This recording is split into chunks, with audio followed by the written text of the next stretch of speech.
शिवतनय वरिष्ठं सर्वकल्याणमूर्तिं परशुकमलहस्ते शोभितं मोदकेन अरुणकुसुममालं व्यालबद्धोदरै च मम हृदयनिवासं श्रीगणेशं नमामि। माते तुझ्या चरणी आश्रय देसी आम्हा, तेणेची नित्यमनी तुष्टी घडे प्रकामा।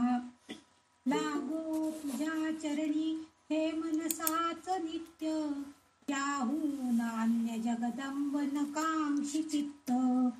सर्वस्व तूच अमुचे जगदंब माते, आम्ही तुझे प्रिय शिशूच दुजे नाते। वाटो कसाही गुणहीन सदा जनानी, तू माय एक करिसी मम चोदनामी। तू माय एक करिसी मम चोदनामी। श्री गणेशाय नमः। श्री सरस्वत्यै नमः। श्री मातृपितृभ्यां नमः। श्री कुलदेवताभ्यो नमः। श्री गुरुदेवताभ्यो नमो नमः। ओम श्री ललिता देव्यै नमः। मवे देवेति मुख्यानि तत्र वक्ष्यामि संशृणु। ललिता श्री महालक्ष्मी रमा च पद्मिनी, कमला संपदीशा च पद्मालयैन्दिरेश्वरी। परमेशी सती ब्राह्मी नारायणी च वैष्णवी। परमेश्वरी महेशानी शक्तिशा पुरुषोत्तमी। अथ श्री ललिता सहस्रनाम स्तोत्रम्। ओम श्री ललिता देव्यै नमः। कालपर्यंत आपण 132 श्लोकांचा अभ्यास केला होता, त्याची माहिती करून घेतली होती, त्याचा अर्थ बघितला होता. कालच्या श्लोकामधलं शेवटचं नाम जे होतं ते होतं बलिप्रिया. म्हणजे आपल्या सर्व इंद्रिय दमन करून इंद्रियांना नमून आपण त्याद्वारे आपण त्या देवतेला काहीतरी अर्पण करायचं आहे, आणि ते अर्पण म्हणजे बली असा अर्थ तिथे आपण बघितला होता. काल नैवेद्य दाखवणं यालाही बली असं त्यांनी म्हटलेलं आहे. आणि जे कोण असं तऱ्हेनं तिला जर काही अर्पण करत असतील तर ते साधक भक्त तिला आवडतात असा आपण अर्थ काल बघितला होता. आणि म्हणून ती तिला म्हणजे इंद्रियांना जिंकणार बलिष्ठ ज्ञानी भक्त तिला प्रिय आहे. एका वाक्यात जर त्याचं सांगायचं झालं तर बलिप्रियाचा हा होतो. आता आपण पुढे एक श्लोक नंबर 133 बघणार आहोत. 133वा जो श्लोक आहे तो असा आहे, भाषा रूपा बृहत सेना भाव अभाव विवर्जिता सुखाराध्या शुभकरी शोभना सुलभा गती. याच्यामध्ये भाषा रूपा म्हणजे भाषा. आता आपण बघतो की आपण पावला पावलाला म्हणजे आपण एक गाव सोडून दुसऱ्या गावात गेलो, थोड्या अंतरावर गेलो, कोसावरती गेलो तरी सुद्धा भाषा बदललेली आपल्याला दिसते. मराठवाड्यामध्ये वेगळ्या प्रकारे भाषा बोलतात. पुणेरी मराठी भाषा वेगळीच आहे. कानडी मिश्रित मराठी भाषा ही बॉर्डरवरचे लोक बोलत असतात. म्हणजे प्रत्येक ठिकाणी बोली भाषा जी आहे ही भाषा वेगळी आहे. आणि ही ललितांबिका जी आहे ही देवी माता भाषेच्या रूपात आहे. अर्थात इथं भाषा म्हणजे आपण जे बोलतोय ती भाषा नसून ध्वनीद्वारे, म्हणजे आपण जेव्हा बोलणार तेव्हा काही मुळाक्षरांचा आधार घेणार आणि आपण त्या ध्वनी प्रगट करणार आहोत. मग आपल्याला ती भाषा कळते. म्हणजे आपण समजा नुसतं ब क ड क ख ग घ असं म्हटलं तर आपल्याला काही अर्थ कळणार आहे का? नाही. पण त्याऐवजी आपण जर त्या मुळाक्षरांचा आधार घेऊन काही शब्द त्याचे तयार केले आणि ते जर आपण ध्वनीद्वारे दुसऱ्याला सांगितले, प्रगटीकरण त्याचं केलं, तर ती जी भाषा आहे ती आपल्याला समजू शकते. म्हणजे भाषा हे समजण्याचं, ध्वनीद्वारे समजण्याचं स्त्रोत आहे. म्हणजे त्या भाषेमध्ये बोललं तर आपल्याला कळतं. आपण समजा आता ललिता देवी म्हणजे ललिता स्तोत्र म्हणायचंय तर आपण श्री माता, श्री महारानी, श्रीमत सिंहासनेश्वरी असे शब्द उच्चारतो. म्हणजे ती भाषा आहे. त्या भाषेमध्ये आपण बोलतो, पण ध्वनीद्वारे त्याचं प्रकटीकरण होतं. आणि मग आपल्याला लक्षात येतं की ह्या मॅडमनी हे 3 शब्द किंवा हे स्तोत्र म्हणतायत याचा अर्थ हे ललिता सहस्रनाम वाचतायत किंवा राम रामेति रामेति रमे रामे हरेच्छा म्हणजे हे शब्द रामरक्षेमध्ये आहेत. म्हणजे हे आपल्याला समजतं. म्हणजे त्या शब्दाद्वारे ध्वनीद्वारे जे प्रगटीकरण होतं त्यानुसार आपल्याला ते स्तोत्र त्यांच्या मनातील विचार त्यांचं आपल्याला माहिती होते. म्हणजे विविध भाषा जे आहेत, आता प्रत्येक कोणी तेलुगूमध्ये ते लिहित असेल, तेलुगू शिकणारे लोक, कानडी शिकणारे लोक कानडीमध्ये लिहित असतील, मल्याळ शिकणारे लोक मल्याळीमध्ये लिहित असतील, संस्कृत शिकणारे लोक संस्कृतमध्ये लिहित असतील. म्हणजे प्रत्येकाची भाषा वेगळी आणि ह्या सगळ्या भाषांचं रूप जे आहे ते म्हणजे हे ललितांबिका आहे. आणि त्या भाषा शिकून घेणं, समजून घेणं हे काम कोण करतं, तर हे ललितांबिकाच आपल्याला सहाय्यभूत होते आहे. म्हणजे आपल्याला तिने जर ध्वनीचं ज्ञान दिलं, त्या मुळाक्षरांचं ज्ञान दिलं, तरच आपण ते शब्द ओळखू शकतो, ते शब्द म्हणू शकतो, त्याचं ज्ञान आपल्याला होतं. जे मुके बहिरे लोक असतात त्यांना ऐकू येत नसतं आणि बोलताही येत नसतं. म्हणजे त्यांना ध्वनी पण उद्धृत करता येत नाही आणि त्यांना ऐकू येत नसल्यामुळं ते शब्दही त्यांच्या कानावर पडत नाही. मग त्यांना भाषा समजेल का? मग त्यांच्यासाठी सुद्धा आपण एक वेगळी भाषा केली, ब्रेल लिपी करतो आपण. ज्यांना ऐकू येत नाही, डोळ्यांना दिसत नाही, अशांसाठी ब्रेल लिपीचा वापर केला जातो की त्याद्वारे ते ती भाषा म्हणजे ते जे काही म्हणायचं आहे आपल्याला, ज्या शब्दांच्या संचयामधनं, शब्दांच्या समूहामधनं ते आपल्याला समजतं. आणि हे सगळं जे आहे या रूपामध्ये ही ललितांबिकाच आहे. कारण काय आहे, तर कारण ती शब्द ब्रह्म स्वरूपामध्ये आहे. मुख्य आपल्याला काय जाणून घ्यायचंय की ही ललिता माता जी प्रगट होती आहे त्या शब्दांमध्ये, त्या भाषेमध्ये ती शब्द ब्रह्मस्वरूपामध्ये आहे असं म्हटलं जातं. आणि जी शक्ती शब्दांमध्ये ती एकदा प्रगट झाली की ध्वनीद्वारे ती काय करते, त्या शब्दांचं उच्चारण म्हणजे ऊर्जाद्वारे ती ध्वनी प्रगट करते. आणि त्यामुळे तो ध्वनी निर्माण झाला की त्या शब्दांचा अर्थ आणि ज्ञान ती आपल्या भक्तांना करून देते. म्हणजे आपल्याला जर काही शिकायचं असेल तर आपण म्हणतो ना, हो ते वाचायला फार अवघड, पुरुष सूक्त ना वाचायलाच येते, फार अवघड आहे बाबा. मग आपण काय करतो, त्यातले जे शब्द आहेत ते आधी शिकून घेतो, ते स्वर कसे म्हणायचे ते शिकून घेतो, मग त्याला आपण भाषा आणि ध्वनी याची जोड देतो, मग आपण ऐकलं की आपल्याला ते कळतं. म्हणजे त्या भाषेला ध्वनीद्वारे, ऊर्जेद्वारे आपण ध्वनीमध्ये रूपांतरित करतो आणि त्यानुसार आपण त्यातला अर्थ, त्या शब्दांचं प्रकटीकरण हे आपण जाणून घेतो, म्हणजे त्याचं ज्ञान करून घेतो. आणि इथं ती ललितांबिका आपल्याला सहाय्य करते आहे. शिव आणि शक्ती एक रूप आहेत, ते जर वेगळे आहेत. आता इथं त्या वाग्देवींना काय सांगायचंय की भाषा स्वरूपामध्ये म्हणजे जड जे आहे अ ब क ड क ख ग घ हे मुळाक्षर जे आहेत, ही जी भाषा आहे जी आपल्याला माहिती, जी लिपी, जे लिपी स्वरूपामध्ये, मल्याळीमध्ये वेगळं लिहित असेल, तेलुगूमध्ये वेगळी लिपी वापरत असतील, त्या लिपी स्वरूपामध्ये जे आहे ते शिवरूप आहे, सत्य आहे, सुंदर आहे.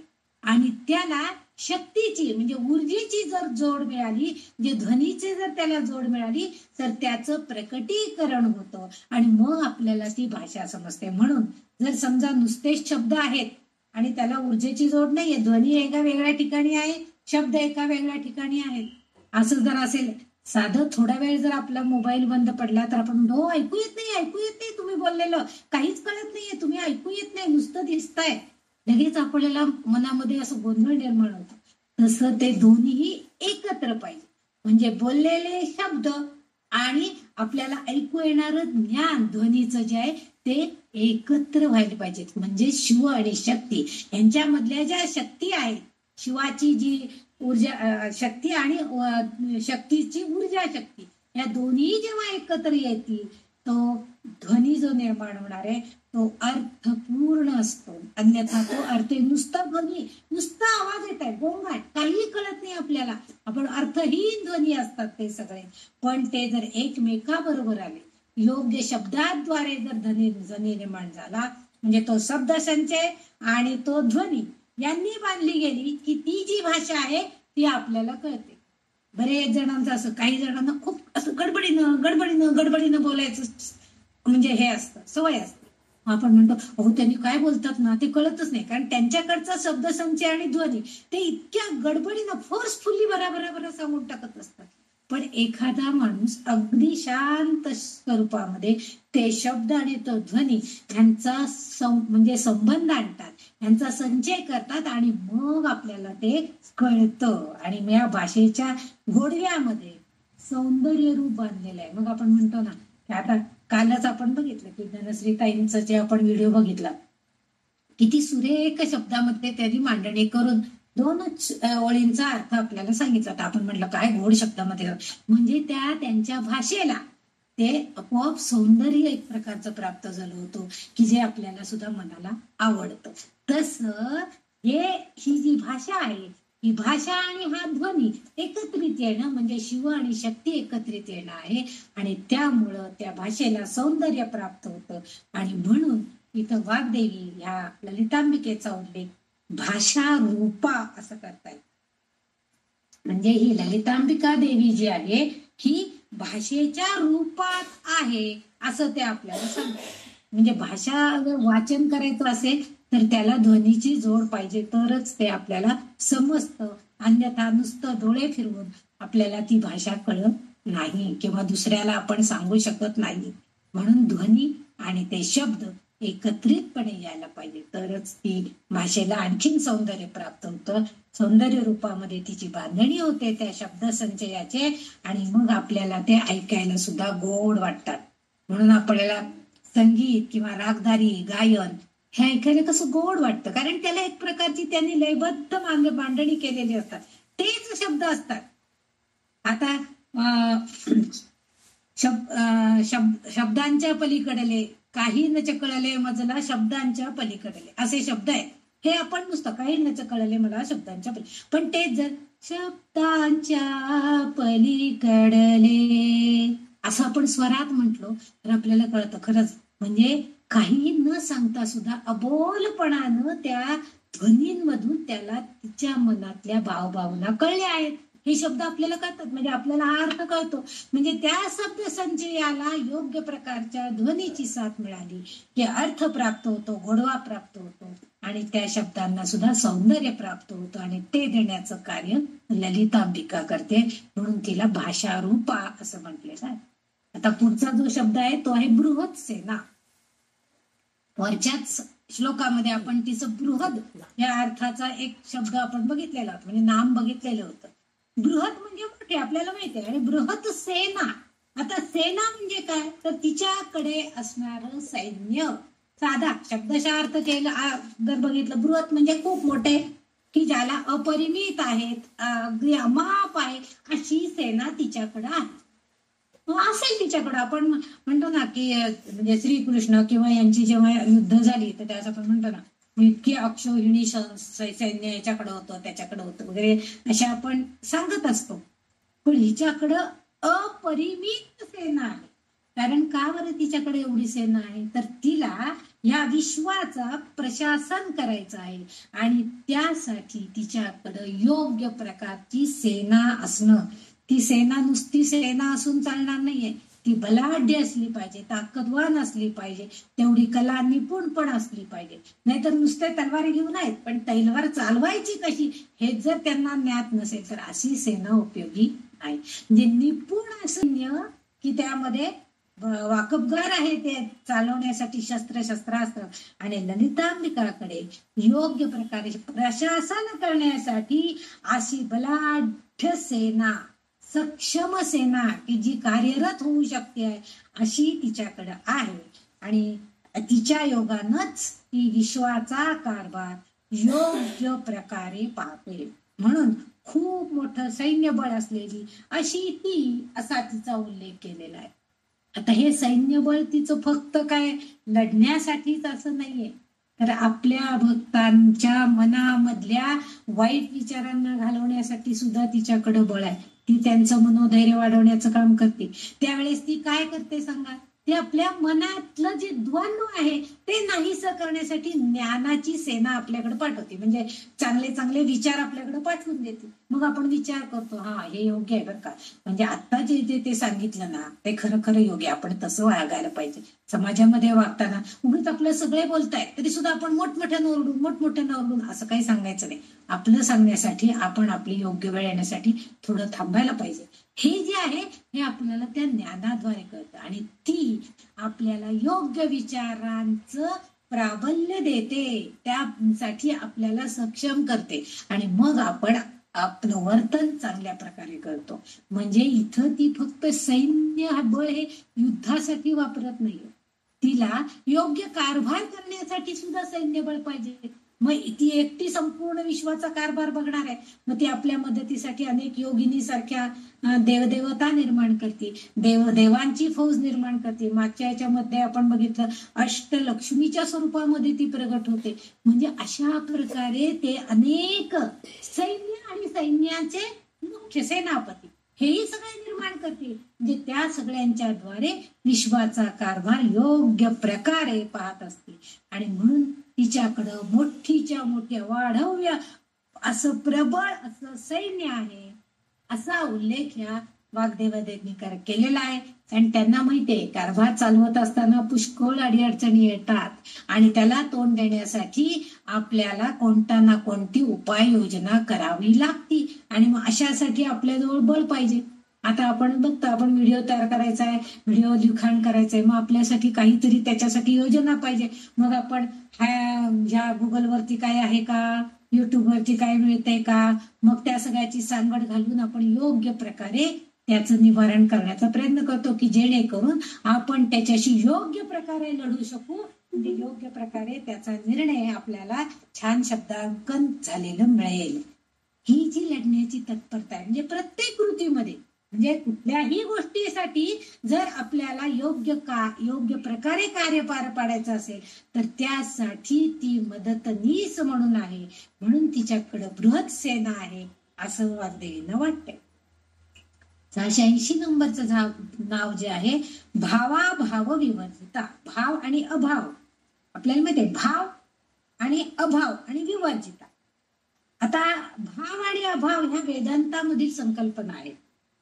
म्हणजे अस्तित्व असणं आणि अस्तित्वात नसतं. म्हणजे भाव म्हणजे अस्तित्वात असण्याची गोष्ट आणि अभाव म्हणजे जे नाहीये म्हणजे अस्तित्वात नसलेली गोष्ट. भाव अभाव अशा संकल्पना ज्या आहेत त्या वेदांतामध्ये जास्त करून बघायला मिळतात आपल्याला.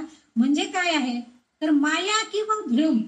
माया आहे सगळ्या आपण बघतोय की आपल्या जगतामध्ये आपण जगत असताना आपल्या सभोवती मायेचं सगळं आवरण आहे आणि त्या योगे आपल्याला कळतं की काय चाललेलं आहे जगामध्ये आणि आपण त्या मायेला भुलतो, त्याच्यामध्ये गुंततो आणि प्रत्यक्ष जे ज्ञान आहे, ब्रह्मज्ञान आहे, त्याच्यापासून आपण दूर, मायेच्या आवरणाखाली आपण सगळेजण वावरत असतो. आणि माया किंवा भ्रम जे आहे ह्या भौतिक वस्तू ज्या आहेत, म्हणजे आपण म्हणतो ऐहिक उपभोगाच्या वस्तू ज्या आहेत त्या सगळ्या भौतिक वस्तूंमध्ये त्या कारण आहेत आणि ते कारण जो आहे तो म्हणजे भाव आणि तो आपल्याला मायेच्या स्वरूपामध्ये बघायला मिळतो. पण तिचं अस्तित्व हे नश्वर असूच शकत नाही. म्हणजे तिचं अस्तित्व नश्वर असणार आहे का? देह आपला नश्वर आहे, तो नाश पावणार आहे, पण ललितांबिकेची जी भूमिका आहे किंवा तिचं जे अस्तित्व आहे ते नश्वर असूच शकणार नाहीये. कारण काय तर ती कशातूनही ती निर्माणच झालेली नाही, म्हणजे ती स्वयंभू असल्यासारखी आहे. आपल्याला आपण मागच्या टेपला बघितलं होतं की प्रलयंकारानंतर सृष्टी निर्मिती जेव्हा झाली त्यावेळेस शिवशक्तीच्या मनोमिलनातनं एकत्रित येऊन त्यांच्यापासून पुन्हा सजीव दृष्टी निर्माण झाली. म्हणजे तिच्या अगोदर दुसरं काही ती कशातनच निर्माण झालेली नाहीये, ती स्वयंभू आहे आणि त्यामुळं म्हणूनच ती नश्वर नाहीये, म्हणजे ती नाश पावणार नाही. म्हणजे तिच्यामध्ये काही अभाव असणार आहे असं नाहीच आहे, तिच्यामध्ये सगळे भाव आहेत, ती सगळ्यात आहे असा अर्थ त्याच्यामध्ये अभिप्रेत असलेला दिसतो. आणि भव हे 4 प्रकारचे आहेत. त्यांनी काही उपनिषदांच्या गोष्टींमध्ये त्यांनी वर्णन केलेलं आहे की भव 4 प्रकारचे आहेत. प्राग भव म्हणजे काय तर कोणत्याही वस्तूची निर्मिती, आता ललितांबिकेने एकदा जीवसृष्टी निर्माण केल्यावर त्या वस्तूंची पण निर्मिती होत असते. आणि या वस्तूंची निर्मिती पूर्वी तिचे अस्तित्व नसते. म्हणजे वस्तू निर्माण होती एखादी, आपण बघतो, आपण म्हणतो काय सुंदर अहो डेकोरेटिव्ह, त्यांनी लाकडाचा एक इतकं सुंदर पीस आणलाय डेकोरेटिव्ह, काय सुंदर दिसतंय म्हणे मूर्ती झालेले, तो मोर इतका छान दिसतोय. पण मोर सुंदर दिसण्यापूर्वी ते होतं का? काय होतं मोर दिसण्यापूर्वी? तो लाकडी आहे, म्हणजे लाकूड पहिल्यांदा होतं. किंवा आपण साधं बायकांना आवडीचा विषय म्हणजे साडी, एखादी साडी घेतली तर आपण काय म्हणतो, काय सुंदर साडी आहे हो, काय तलम वस्त्र आहे. पण त्यापूर्वी काय झालेलं आहे, ते कापूस होता, कापसाचं सूत कातलं घेतलं, त्या सुतावर प्रक्रिया झाल्या, मग त्या प्रक्रियेवरती रंगकला काम झालं, व रंगकला कामानंतर नक्षीकाम झालं. म्हणजे हे सगळं होऊन एक सुंदर वस्त्र निर्माण झालं. म्हणजे ती जी आहे ती सुंदर वस्त्रामध्ये आहे, पण त्याच्या अलीकडं जो कापूस म्हणून आहे तिथं ती आपल्याला कधीच दिसलेली नाही. आपण तिला फक्त सुंदर वस्त्रामध्ये बघतोय.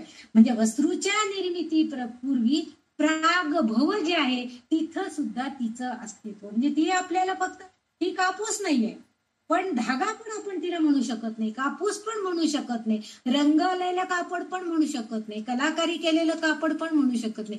पण त्या सगळ्यात सुंदर कलाकृतीची साडीची निर्मिती झालेली आहे, त्याला मात्र आपण म्हणू शकतो की ललितांबिकेच्या सुंदर अशा स्वरूपाला साजेशी अशी ही साडी निर्मिती झालेली आहे. म्हणजे त्यावेळेस अभावानं सगळं सूत, धागा, दौरा हे सगळं पाठीमागं गेलं, फक्त सुंदर तलम वस्त्र आपल्या डोळ्यासमोर येतं. याला प्रागभव असं म्हणतात.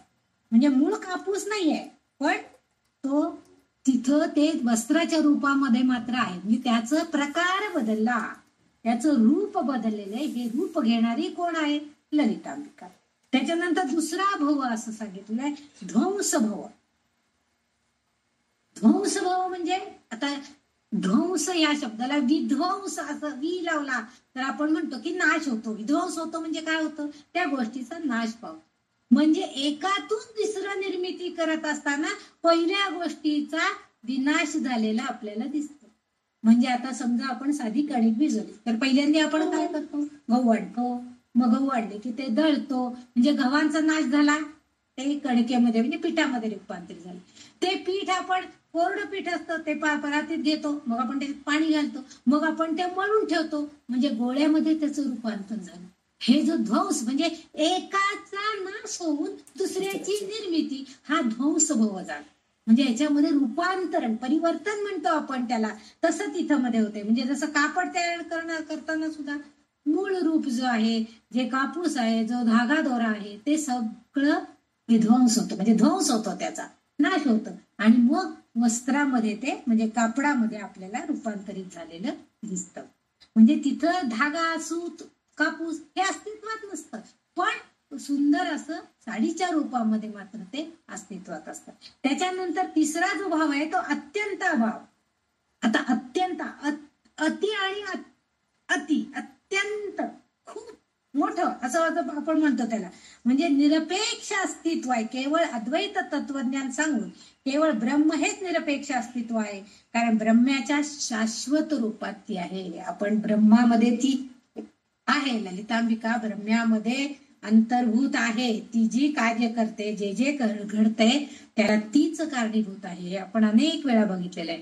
म्हणून त्या आत्यंतिक भवामध्ये सुद्धा तीच आहे. म्हणजे निरपण त्या साडीमध्ये ती गुरफटून बसते का? तिला त्याची आशा अपेक्षा आहे का? नाही. त्याच्यामधून ती बाहेर पडते, तिला त्याची कशाचाही लोभ नाहीये, पण ती आपल्यासारख्या साधक भक्तांना मात्र ती प्रदान करते. तो अत्यंतिक सुंदर निर्माण झालेलं जे वस्त्र आहे ते आपल्याला देते आहे, आणि म्हणून तिला तिथं अत्यंताभव असं तिचं रूप झालेलं आहे. ते चांगलं जे काय ते सगळं देण्याचा ती प्रयत्न करते. तिथं ती आहे, पण ती स्वतःला आपल्या भक्तांना देण्याला प्रयत्न करते. ती स्वतःकडे काही ठेवत नाहीये. ती निरपेक्ष, तिला अपेक्षा नाहीये कशाची, पण आपल्यासारख्या भक्तांना आहे ना की मला ती छान सुंदर साडी मला मिळावी, त्या दुकानात येता जाता बघितलं की आपल्याला त्या साडीचा मोह होतो. काय सुंदर दिसते, काय रंग छान आहे, आता संक्रांत आली ना मग काही साडी घ्यायची, असा आपल्या डोक्यामध्ये विचार येतात. म्हणजे हे जे काय आहे ह्याची पूर्ती करण्यात अपेक्षा रहित अशी ती आहे आणि ती आपल्याला ते देऊ करते. इथं तिचा निरपेक्ष भाव म्हणजे अत्यंत भाव असं या रूपामध्ये ती आहे. पुढचा जो चौथा आहे, कारण ती शाश्वत रूपात आहे, तिच्यामध्ये विध्वंस किंवा दुसरं परिवर्तन काही नाही, ती शाश्वत आहे. त्यामुळे ती आपल्या भक्तांना सुद्धा शाश्वत गोष्ट देते, त्यांचा आनंद द्यायचा प्रयत्न करते. चौथा जो भाव आहे तो म्हणजे अन्य भाव, म्हणजे वेगळेपण. आपण म्हणतो ना अगदी अनन्य आहे बरं काही, म्हणजे वेगळेपण आहे याच्यामध्ये. हे काही व्यक्ती असतात, काही पुस्तकं असतात, त्यांचं अनन्यपण म्हणजे वेगळेपण जे असतं ते आपल्याला त्यातून बघायला मिळतं. म्हणजे आता वेगळेपण म्हणजे आपण कापडाला भांड म्हणू का?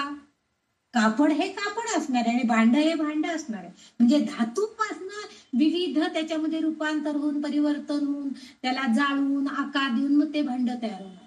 मग कापसाचं कसं आहे, कापसामध्ये धागा काढून ते सूत काढून मग त्याचं वस्त्र तयार होणार आहे. म्हणजे हा जो वेगळेपणा आहे, दोन्ही वस्तू ललितांबिकेने निर्माण केलेल्या आहेत. वस्त्रही तिनेच निर्माण केलं, भांडी कुंडी तिनेच निर्माण. म्हणजे या विश्वातील सगळ्या गोष्टींची निर्मिती तिच्याकडनंच केलेली आहे. त्या प्रत्येकाकडं तिने अनन्य भाव, ज्या ज्या गरजेच्या गोष्टी आहेत त्या त्यानुसार ते तिने वेगवेगळं निर्माण केलेलं आहे. आणि आपण सामान्य साधक जे भक्त असतो त्यामुळे आपल्याला काय वाटतं, हे वेगळं आहे, म्हणजे वेगळे पण आपण त्याच्यामध्ये, पण तसं नाहीये. तर आपलं अज्ञान येते, त्यामुळे आपल्याला काही त्याच्यामध्ये कारण ब्रह्म जे आहे त्या ब्रह्म्यामध्ये ही ललितांबिका आहे आणि तिच्याकडे हे सगळेच आहे, तिच्याकडे हे सगळे गुण आहेत निर्मितीचे आणि त्यामुळे ती सहजपणे लीलया ती सगळं निर्माण करत असते. तिच्याकडे तो भाव, सगळे भाव आहेत, सगळे भाव एकत्र आले की तिला जे आपल्या साधकांना देण्यासाठी जी गोष्ट हवी ती सगळी निर्मिती करण्याचं काम ती करत असते. म्हणजे आपल्या गरजेला असणारं अन्नधान्य उगवणं, आपल्या म्हणजे अन्न वस्त्र निवाराच्या गोष्टी, ह्या सगळ्या ती ललितांबिका आपल्याला पुरवत असते. आणि त्यामुळं पण आणि तेव्हा आपल्याला ते वाग्देवी आपल्याला हे सांगू इच्छित आहेत. काय सांगतायत की साधक हो, तुम्ही हे लक्षात घ्या की या ब्रह्मामध्ये ती आहे ललितांबिका आणि आपल्या अंतर्गत आपल्या आत्म्यामध्ये सुद्धा तो ब्रह्मा म्हणजे तो आत्मा स्थित आहे. आणि ह्यांचं एकत्रीकरण करणं हे आपलं काय, म्हणजे आतल्या परब्रह्म्याला आपण ओळखायचंय, हे आपण करायचंय. आणि त्यासाठी ती आपल्याला मदत, म्हणजे ह्या ज्या वस्तू निर्मितीची गोष्टी आहेत तिच्याकडं, ती शक्ती तिच्याकडे आहे, ती दैवी शक्ती आहे, ती सगळं करते. पण ती तुम्हाला देताना तुम्हाला हेही सांगू इच्छिते आहे की मी जे परब्रह्म तुमच्या हृदयामध्ये आहे त्याला ओळखायचा प्रयत्न करा. म्हणजेच या जगतातल्या प्रत्येक गोष्टीमध्ये तिचं अस्तित्व आहे हे ओळखण्याचा तुम्ही प्रयत्न करा. असंच जणू या भाव विभर, म्हणजे तिला सोडून आपण कुठल्याही गोष्टीची निर्मिती झालेली आहे विवर्जिता, म्हणजे ती आहेच त्याच्यामध्ये, त्या गोष्टीला वर्ज करून ती नाहीये याच्यामध्ये, असं करून आपण कुठल्याही गोष्टीची निर्मितीची खात्री देऊ शकत नाही, अस्तित्व त्याचं सांगू शकत नाही. ती त्याच्यामध्ये आहेच हे आपल्याला समजून घ्यायचं आहे. त्याचबरोबर वाग्देवींना साधकांना हेही सांगायचं आहे की तुमच्या अंतर्गत असणाऱ्या परब्रह्माला ओळखायचं तुम्ही प्रयत्न करा. त्या ब्रह्म्याला ओळखून तुम्ही आत्मानंदामध्ये शाश्वत आनंद तिच्याकडचा मिळवण्याचा प्रयत्न करा, हेही सांगायचा त्या प्रयत्न करतायत. कारण वर्जित करणे म्हणजे नष्ट करणे, म्हणजे ते सोडून त्याचा नाश करायचा आहे, वर्जिता करायचे. पर ललितांबिका आपल्या भक्तांना जेव्हा एकदा एखाद्या वस्तूचे गुणाचे भेद हे जेव्हा सांगती तेव्हा ती सांगते की इंद्रिय धारणेने किंवा अविद्येमुळे आपण ते ओळखू शकत नाही. म्हणजे चटका बसतो, आपल्याला हात लावला की चटका बसतो एखाद्या गरम भांड्याला, हे ज्ञान ती आपल्याला देते. म्हणजे आपल्या इंद्रियाद्वारे ते आपल्या, पण आपण ते वर्जित करू शकतो का? नाही. म्हणजे त्या वस्तूला गरम अग्नीजवळ ऊर्जेजवळ नेलेले असल्यावरच ते पातेलं तापणार आहे आणि त्या पातेल्याला हात लावला की आपल्याला चटका बसणार आहे. जे ह्या भावना ज्या आहेत आपल्या मनाच्या, ह्या आपल्याला तिच्या सानिध्याशिवाय ओळखताच येणार नाही.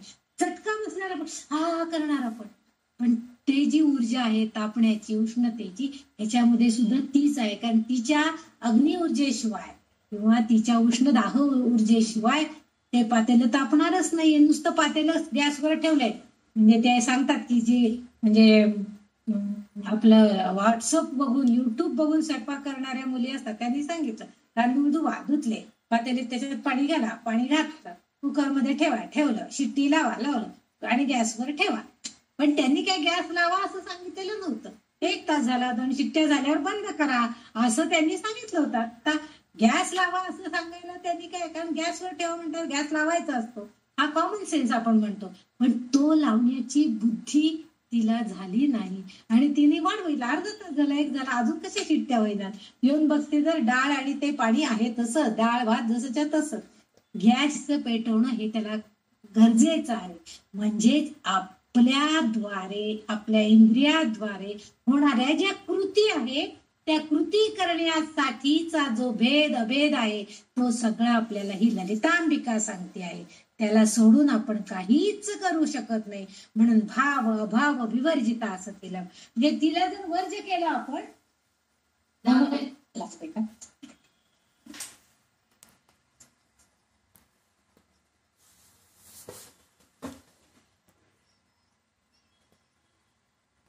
शक्तीला जर आपण वर्ज केलं, म्हणजे त्याच्यातनं जर काढून टाकलं, तर आपल्याला या इंद्रियाद्वारे आपल्या हातनं कृती काहीही होणार नाही. आपल्याला 2 घास खायला सुद्धा मिळू शकणार नाही.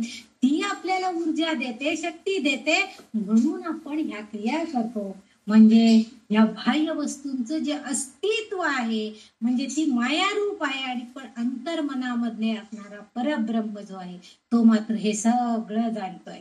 म्हणजे आपल्याला अंतर्गत जाणीवेत ती नेते आणि मग आपल्याला सांगते की तिच्या अस्तित्वाची आपल्याला तिथं जाणीव होते.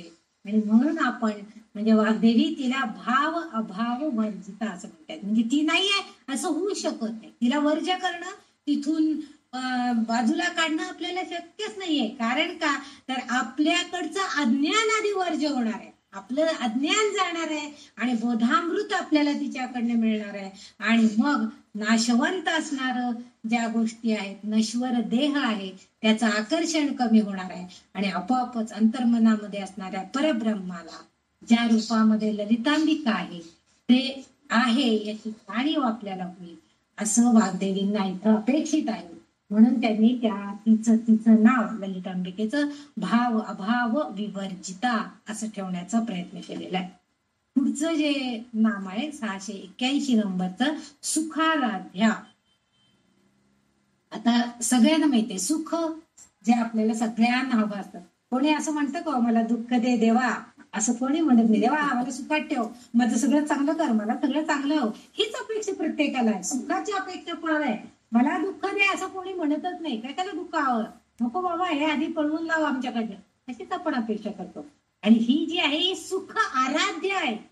म्हणजे ही आराध्य म्हणजे इष्टदेवता आहे. जे आपल्याला हवं आहे ते इष्ट असणारं चांगलं सुखबाधित असणारं जे आहे ते सगळं आपल्याला देणारी देवता आहे. म्हणून तिला सुखाराध्या असं म्हटलेलं आहे. इष्ट पूर्वीच्या काळी आशीर्वाद देताना इष्ट, आता पूर्वी अष्टपुत्र सौभाग्यवती भव असा आशीर्वाद द्यायचे.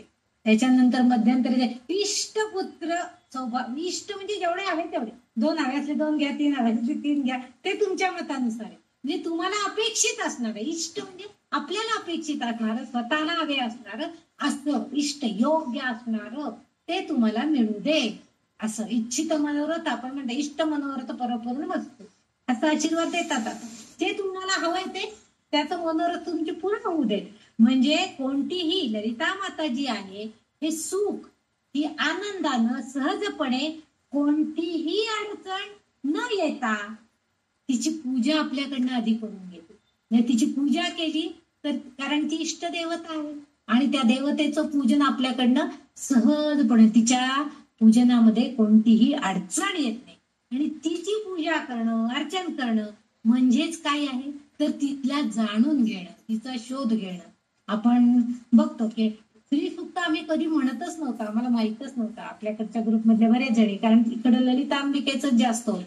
म्हणजे स्त्रीसुक्त म्हणजे काय, मग स्त्रीसुक्त म्हणजे काय आहे, मग ते स्त्रीसुक्त वाचणं, त्याचा अर्थ जाणून घेणं, ती कोणती देवता आहे हे आपण अभ्यास म्हणजे तिला जाणण्याचा प्रयत्न करतो. म्हणजे आपण त्या मार्गाने जातो. त्या आपण आता हे जाणायची ही इच्छा जेव्हा तुम्हाला झाली तेव्हा त्याच्यामध्ये कोणती अडचण आली नाही. सहज आपण आपल्या ग्रुपमध्ये चर्चा झाली की एकदा स्त्रीसुक्त म्हणजे काय आहे ते आम्हाला म्हणून दाखवा. मग म्हणून दाखवलं. मग हे म्हणायचं मग ज्याच्यामध्ये काही चुका असतं उपयोगी नाही हे मी सांगितलं. मग कुणी लिहिलंय तेही सांगितलं. कोणती देवता आहे तेही सांग. म्हणजे अशा प्रकारे तिला जाणून घेण्याचा आपण प्रयत्न. श्री म्हणजे काय आहे आणि श्री असणारी ही देवता कोणती आहे, मग ते तिचं सूक्त म्हणजे तिचं स्तुती, मग त्याचा आपण अभ्यास केला. हे सगळं आपण करतो म्हणजे तिचं सहजपणे आपल्याला ते सगळं प्राप्त होतं. कारण का तर आपल्या अंतर्मनामध्ये आपण सदैव तिचा ध्यास घेतलेला असतो की काय बाबा हे श्रीसुक्त. सगळे म्हणतात आम्ही श्रीसुक्ता 16 वेळा म्हटलं, श्रीसुक्ताचा पाठ केला, श्रीसुक्ताचा हवन झालं, श्रीसुक्ताला कुंकुमार्चन केलं. काय हे श्रीसुक्त मला कसं माहित नाही. जेव्हा आपल्याला रुखरुख लागती तेव्हा आपण आपल्या अंतर्मनामध्ये आपण सदैव तिचंच ध्यान करतो आणि मग तिला शोधायचा प्रयत्न करतो. मग आपण चौकशी करतो. मग उपास तापास नक्त भुक्त ह्या प्रकारानं आपण तिचं म्हणजे शारीरिक कष्ट करून उपास तपास करून आपण तिला समजून घेण्याचा प्रयत्न करतो. आणि मग अशा वेळेला आपले जे अज्ञानी आपण जेव्हा असं काही करायचं असतं त्यावेळेस अज्ञानी लोक जे आहेत त्यांना काय वाटतं खूप कडक उपास केले म्हणजे आपल्याला ती देवता प्रसन्न होणार. चुकीचं आहे. आपल्या फोन वाजतोय ग.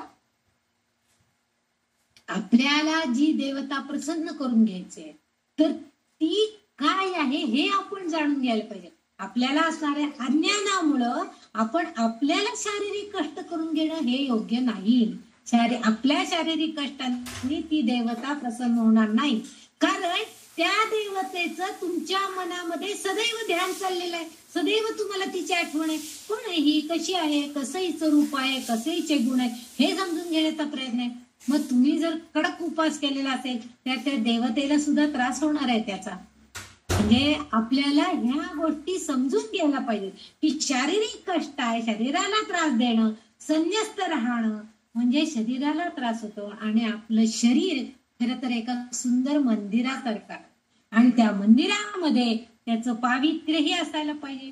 त्याच्यामध्ये जे आपलं हृदय आहे ते हृदय म्हणजे पुष्कळशा देवदेवतांचं गर्भगृह असा उल्लेख त्यांचा आलेला आहे. आणि त्यात असणारा परमात्मा त्याची जी मूर्ती आहे ती त्याच्यामध्ये आहे. बघा देहदेवाचे मंदिर असं गाणं पण आपण म्हणतो. म्हणजे या देहाला जर कष्ट आलं तर त्या देवाला सुद्धा त्याचा त्रास होणार आहे. मग त्या देवाला त्रास झालेला चालेल का? नाही चालणार. हे आपल्या मनाला पटतं. म्हणून आपले सद्गुरू आपल्याला सांगत असतात की आपण जेव्हा कोणतीही कृती करतो तेव्हा माझ्या या कृतीतनं माझ्या गुरूंना वाईट वाटेल का, माझ्या या देवीला त्रास होईल का, मी तिला आज जर कसा कसा कसा कपड्याने पुसून काढलं धुवून काढलं तर तिला त्रास होईल का. ही भावना आपल्या मनामध्ये तिचं पूजन अर्चन. तिला जर अशी असुवासिक फुलं वाहिली तर तिला त्रास होईल का. त्या फुलांमध्ये असणाऱ्या परागकणांमुळे तिला सर्दी तर होणार नाही ना, शिंका तर येणार नाहीत ना. ही कल्पना आपल्या मनामध्ये म्हणजे आपण पूजन अर्चन करत असताना आपण त्या आपल्या अंतर्गत आपल्या शरीरामध्ये असणाऱ्या आपल्याला चालतंय का घाण फुलांचा वास घेतला, एखादी फुलांचा असं असतो त्या वासाने किंवा त्याला हुंगलं तरी सुद्धा शिंका सुरू होतात. अशी काही फुलं आहेत. मग अशी फुलं जर आपण त्या देवतेला वाहिली तर ती चालणार आहे का? नाही. म्हणजे त्रास आपल्याला त्रास होणार आहे म्हणजे अंतर्गत देवतेला सुद्धा त्रास होणार आहे. म्हणजे ती जी मूर्ती आहे ती जी ब्रह्ममूर्ती आहे आपल्या हृदयामध्ये त्या मूर्तीला सुद्धा त्रास होणार आहे. कारण मुळात आधी ती सुखाची सुख आनंद देणारी देवता आहे. ती ललितांबिका ही आराध्य देवता आहे. असं असताना आपण तिला आपले शारीरिक कष्ट घेऊन त्रास द्यायचा नाही. हेच आपल्याला इथं अभिप्रेत आहे. श्रीकृष्णानं भगवद्गीतेमध्ये 17व्या अध्यायात भगवंत सुद्धा आपल्याला तेच सांगतायत की जो भक्त कठोर तपस्या शास्त्रात सांगितलेले नसताना दांभिकतेने किंवा अहंकाराने जर करत असेल, कशासाठी करतो ते सगळं हे, आणि हे का करतो की आसक्ती पूर्ण करण्यासाठी, की मला हे मिळालं पाहिजे, मला हे पाहिजे, म्हणजे आपल्या आसक्ती, आपल्या इच्छा, आकांक्षा हे पूर्ण करण्यासाठी शरीराला हानी पोहोचवतो, शरीरातील पंचभूतांना त्रास देतो, म्हणजे त्याचा आसुरी संकल्प असतो. कारण 17वा अध्याय मुळात दैव असुर संपत्ती असं त्यांनी म्हटलेलं आहे. आणि दैवासुर संपत्ती म्हणजे दैवी गुण आणि असुरी गुण. मग अशा असुरी गुणांना इच्छा, आसक्ती, लोभ, मोह हे सगळे असुरी गुण आहेत. आणि अशा गुणांना आपण जर सांभाळणार असलो, त्यासाठी जर आपण काही अपेक्षा केलेली असेल आणि त्यासाठी आपण आपल्या देहाला कष्ट होणार असलो, तर आपोआपच काय होणार आहे, आपल्या अंतर्गत असणारा जो प्रभू आहे त्या प्रभूला सुद्धा खूप त्रास होणार असतो. कारण आपल्या अज्ञानामुळं आपण असा असुरी संकल्प केलेला असतो, ज्या शरीराला त्रास देण्याचा. नक्त उपवास किंवा एक भक्त उपवास, खरं तर आपल्याला 10 गोळ्या घ्यायच्या असतात, सकाळी 3-4, संध्याकाळी 3-4, अशा एवढ्या गोळ्या घ्यायच्या आहेत आणि उपास करत बसायचं. मग उपास झाले की मग सगळ्यांनी म्हणायचं तुमच्या उपासामुळे तुम्हाला हा त्रास होत आहे, म्हणून तुम्हाला चक्कर आली, म्हणून तुम्हाला पित्त वाढलं, मग सगळ्यांनी म्हणत बसायचं. मग आपण फक्त ऐकून घ्यायचं, कारण आपल्याला काय वाटत असतं, नाही मी माझ्या देहाला एवढं कष्ट देते म्हणजे तो भगवंत मला नक्की प्रसन्न होणार. पण त्याचा अर्थ अभिप्रेत नसावा. आपण जे संकल्प करणार आहोत ते आपल्या मनाला पण आनंद देणारा असला पाहिजे आणि इतरांना सुद्धा त्याच्यापासून आनंद मिळणारा पाहिजे, असा संकल्प आपण करायला पाहिजे. म्हणून भगवंतांनी सुद्धा 17व्या अध्यायात तेच सांगितले, तिची उपासना. सुनीता, तुझा कोण वाचतोय? सुनीता, ए सुनीता,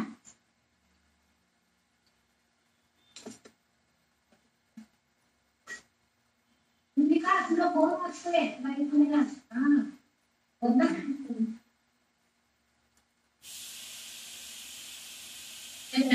हो, 2-3 वेळा वाजला. दोनदा मी आठवण सांगितलं पण पाण्यात. ह्यामुळं आपण काय करतो, त्या आपल्या अंतर्गत देवतेला सुद्धा आपण इजा पोहोचवतो किंवा त्याला म्हणजे दुखावतो, त्याला हर्ट थोडं म्हणतो ना आपण, ते आपलं मन दुःखी होतं. आणि हे होऊ नये असं वाटत असेल म्हणून तिची उपासना करतात. अर्थात ही जे ललितांबिका ही पराशक्ती हो, या सगळ्या त्याची तिला याचं काही नाहीये, तुम्ही काय केलं त्याचं, ती त्याच्याही पलीकडची पराशक्ती आहे. त्यामुळे ती सर्वज्ञ आहे आणि सार्वभौम आहे. तिला कसली इजा होणार आहे? तिला प्रत्यक्षात होणारच नाहीये. पण आपोआप काय होतं, तिचा जो भक्त आहे, तिचा जो साधक आहे, त्याला त्रास होतोय. त्याला साध्य करत असताना त्याच्या अतिरेकामुळे त्याला त्रास होतोय. मग अर्थातच तिला त्रास होणार. आपल्या समजा आपल्या मुलांना काही त्रास होत असेल तर आईला त्रास होणारच ना, की माझा मुलगा रात्रंदिवस अभ्यास करतोय आणि तरीही त्याला यश येत नाहीये असं जर दिसलं तर त्या आईलाही त्रास होतच असतो. अंतर्गत ती म्हणत असते, काय बाई माझं लेकरू रात्रंदिवस अभ्यास करतंय, पण काय ती परीक्षा सेट का नेट काय ती काय त्याची पूर्णच होत नाहीये, त्याच्यात तो पासच होत नाहीये. काय करावं बाई, मला काय करावं कळतच नाही, मी काय करणार आहे, तो इतका अभ्यास करतोय मला दिसतंय तरी पण त्याला यश येत नाही. मग चला, मग एखादी उपास करा, एखादं व्रत करा, असं आईचं बाबडं मन हे करत असतं. परंतु इथे ललितांबिका आपल्याला काय सांगते की ते साध्य करताना, कुठलंही साध्य आपल्याला साध्य करून घ्यायचं असेल तर साधकानं त्याचा अतिरेक करू नये. उलट संयमित सेवा साधना करून आत्मसाक्षात्काराचा प्रयत्न करून घ्यावा, तिला प्रसन्न करून घेण्याचा प्रयत्न करायला पाहिजे. मग ती सर्वत्र वर्जित आपण म्हणतो काय, मी तिचं ध्यान करावं. ही ललितांबिका आपल्या साधक भक्ताला त्यासाठी सहजपणे आनंदाने पूजन करण्याची समर्थता देते, सामर्थ्य देते, की जर तुम्ही तेवढ्या ताकदीनं संयम ठेवून तिची पूजा अर्चा केली तर ती नक्कीच तुम्हाला प्रसन्न होते. कालच सांगितलं तुम्ही, फुलभर दुधाने सुद्धा तो गाभारा भरला. कारण का, संयमितपणे मनात संयम राखून तिने सगळ्यांचे आत्मतृप्त केले आणि मग ते दूध एक भांडवर आणून त्या गाभाऱ्यात ओतलं, गाभारा पूर्ण भरला. पण सगळ्यांच्या देहाला त्रास देऊन, कष्ट देऊन ते घागरीच्या घागरी आणून ओतले तरी सुद्धा गाभारा भरला नव्हता. म्हणून इथं आपल्या मनाचं संयमन हे अतिशय आवश्यक आहे. कुठल्याही गोष्टीचा अतिरेक करू नये. अतिरेक केला, अतिरेकाने सेवा केली, साधना केली तर त्याचं फळ मिळत नाही. त्याऐवजी व्यवस्थितपणे, नियमित वेळेला अशी जर आपण एखादी साधना केली तर त्याचं फळ निश्चितपणे मिळतं. तर संध्याकाळी 8 वाजता म्हणजे 8 वाजता देवाला नैवेद्य दाखवायचा. 8 वाजले की दूध साखर नैवेद्य, फळ नैवेद्य देवाला दाखवायचा. म्हणजे आपण नियमितपणे काहीतरी त्या देवासाठी आपल्या इच्छित अशा फळासाठी आपण इष्ट देवतेचं, आराध्य देवतेची उपासना करत असतो. किंवा ठराविक वेळेला मी ही रामरक्षा म्हणणार, ठराविक वेळेला माझ्या ह्या कुलदेवतेचं स्मरण करणार. अशी जर आपण संयमित आणि इष्ट प्रकारची, योग्य प्रकारची जर आपण उपासना केली तर नक्कीच आपण त्या सुखामध्येच, नक्की आनंदामध्येच राहू. कारण ही आराध्य देवता जी आहे ललितांबिका, ही आपल्या साधकाला ते सुख देण्यासाठी तत्परच आहे. आणि फक्त तुम्ही तितक्या संयमानं तिची पूजन, अर्चन आणि उपासना करायला पाहिजे. म्हणून तिचं इथं नाव सुखाराध्या असं या वाग्देवतेने ठेवलेलं आहे. पुढचं जे नाव आहे ते शुभकरी. बघा, थोडस त्याच्यात आणखीन पुढचा अर्थ आला. इथंही सुखानं उपासना करायला आपल्याला क्रम प्राप्त करते किंवा आपल्याला इच्छा देते आधीच्या नावामध्ये, सुखाराध्यामध्ये. आता ही शुभकरी, सुखा समाधानानं जर पूजन अर्चन झालेलं असेल तर आपोआपच त्याच्या योगानं काहीतरी शुभ म्हणजे चांगलं, आणि करी म्हणजे करणारी, चांगलं शुभ करणारी कोण आहे तर ही ललितांबिका आहे. म्हणजे इथं शिव याचा अर्थ सुद्धा शुभ आहे, आणि शिवाची पत्नी म्हणून ती शुभ प्रदान करणारी आहे, म्हणून तिला शुभ करी असा सुद्धा एक अर्थ अभिप्रेत आहे. शिव म्हणजे शुभ, शुभ संकेत देणारा, चांगलं करणारा, कल्याण करणारा, सत्य, सुंदर असा तो शिव. असं शिवाची शुभ असणारा. आपण त्याला भद्रा असं पण एक रूप आहे. भद्र रूप म्हणजे काय, चांगलं असणार असं पण रूप त्याचं आहे. आणि इथं त्याची पत्नी म्हणून शुभकरी म्हणजे सगळ्यांचं चांगलं करणारी, कल्याण करणारी. जे काहीही बाधा निर्माण न होऊन जर भक्त साधकाकडून, म्हणजे बघा पुढचं सुद्धा त्यांनी किती वाग्देवतेने विचारपूर्वक हे नाम तिचं सांगितलेलं, शुभकरी. काही वेळेला काय होतं, आपल्याला खूप असं करायचं असतं, तसं करायचं असतं, पण अचानकपणे काहीतरी होतं आणि आपण त्या दिवशी आपल्या मनात असतं की नाही, आज खरं तर ना देवीला अगदी छान पुरणपोळीचा नैवेद्य दाखवूया, आता संध्याकाळी गुरुवार उपास सोडायचा आहे मार्गशीर्षातला, छान पुरण. पण काहीतरी अशी घटना घडते की आपण ते करू शकत नाही. जेमतेम आपण कशी तरी पूजा अर्चा करतो, एखाद्या फळाचा नैवेद्य दाखवतो आणि देवीला म्हणजे देवीचं पूजन करतो. म्हणजे आपल्या मनात मध्ये अर्धवट पूजन झालेलं आहे अशी भावना निर्माण झालेली आहे. कारण आपल्याला बाहेर जाऊन फुलं, हार ते काही आणायला मिळालेलं नसतं, किंवा घरामध्ये अशी अडचण असते की आपण ते काही करू शकत नसतो, आपल्याकडे तेवढा वेळ नसतो, आपल्याला दुसऱ्यांच्याकडे काही मदतीसाठी जावं लागत असतं, किंवा दवाखान्यात डबा करून घेऊन जायचंय, अशा वेळेला आपण हे करू शकू का, नाही. म्हणजे आपल्याला अशा अडचणी येतात. म्हणजे बाधा निर्माण होऊन जर त्या साधक भक्ताकडून अर्चन पूजन अर्धवट राहिलं तर ते घडू शकत नाही. म्हणून त्याने असहाय्य व्हायचं नाही. म्हणजे काही कारणामुळे आपण अर्धवट पूजन झालेलं आहे. अर्धवट पूजन म्हणजे आपण शक्यतो निदान शेवटची आरती करून नैवेद्य दाखवायचं इथपर्यंत कसं का विना पार पाडतो पूजा, गडबडीनं. फार तर स्तुती स्तोत्र म्हणणार नाही, आरती एकच म्हणू, पटकन एक उदबत्ती वाळू, पाणी फिरवू, देवाला नैवेद्य दाखवू आणि संपू. फळ जास्त सजावट करणार नाही, फुलं काय असतील पटकन ठेवून बघ. परंतु हे करत असताना हे असं घडू शकतं, काही वेळेला असा प्रसंग निर्माण होतो आपल्यामध्ये. पण वाग्देवता आपल्याला असं सांगू इच्छित आहेत, ते ह्या नामाच्या रूपानं आपल्याला ते सांगतायत की असं जेव्हा होईल तेव्हा आपल्याला ते आपण तिचे साधक भक्त आहोत आपण तिचे भक्त आहोत, तिची साधना आपण करतोय. दर बाकीच्या प्रत्येक गुरुवारी आपण तिची तेवढी साधना केलेली आहे, तिची स्तुती स्तोत्र गायलेले आहे, तिचं पूजन छान केलेलं आहे, भजनं म्हटले, गाणं म्हटलंय, ललिता स्तोत्र म्हटलं, सगळं केलेलं आहे आपण. पण ह्या वेळेला मला ते शक्य नाहीये. अशा वेळेला ते तुम्हाला काही बाधा होऊन देत नाही. म्हणजे ती ललितांबिका आपल्यावरती तेवढी कृपा करती. म्हणजे आपण जे आधी केलेलं आहे त्या साठ्यानुसार, पुण्याच्या साठ्यानुसार ती सांगते की नाही, माझ्या भक्ताला आज अडचणीत आहे म्हणून तो पूर्ण करू शकलेला नाहीये, आणि ते उपासना किंवा ते तपस्या आपल्याकडनं होऊ शकलेली नाहीये. पण त्यामुळं ती आपल्याला कुठलीही हानी पोहोचून देणार नाही. त्याचं कारण म्हणजे तिचं पहिलंच नाव श्रीमाता असं आहे. श्रीमाता म्हणजे काय? सगळ्यांची सार्वभौम माता. आपली आई आपल्या मुलाचं कधी अकल्याण करेल का? आई मुलाचं कितीही मुलगा वाईट असला तरी सुद्धा आई म्हणते नाही नाही, माझ्या छकुल्याला आज सकाळपासून काही खाल्लं नाही ग, थोडस तरी खाऊ दे, मग तू त्याला काम सांग. बायकोला, त्याची बायको जर काही म्हणायला गेली, हो कुठं उलटला होता सकाळपासून आणि काय रे असं काही ओरडायला लागली, तर ती आई लगेच सांगते की अगं असू दे ग, आता आलाय ना घरी, आधी त्याला तर 2 घास खाऊ दे, तो सकाळपासून काही खाल्ला नसेल ग बिचारा, मग तू त्याला काय म्हणायचं ते. हे आईचं हृदय, आणि असं मातेचं हृदय ललितांबिकेकडे आहे.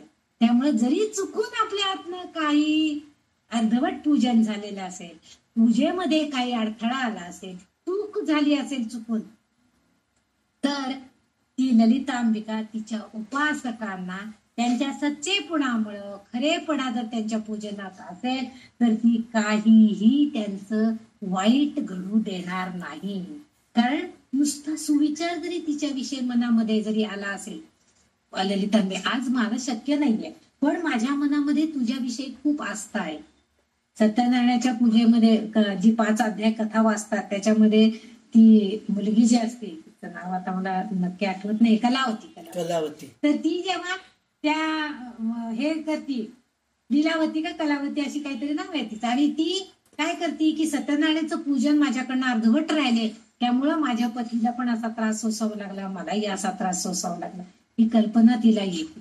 आणि त्यामुळं जेव्हा सत्यनारायण महाराजांना कळतं की नाही, हिनी तरी ते व्रत व्यवस्थित केलेलं आहे, तिच्या नवऱ्याने जरी खोटा बोलला असला, काही केलं असलं तरी सुद्धा ते तिच्या प्रसन्न होतात आणि ती नौका परत पाण्याच्या वर आलेली दाखवते. म्हणजे ही जी दैवी शक्ती कार्य करती तिथं ती श्री माता आहे.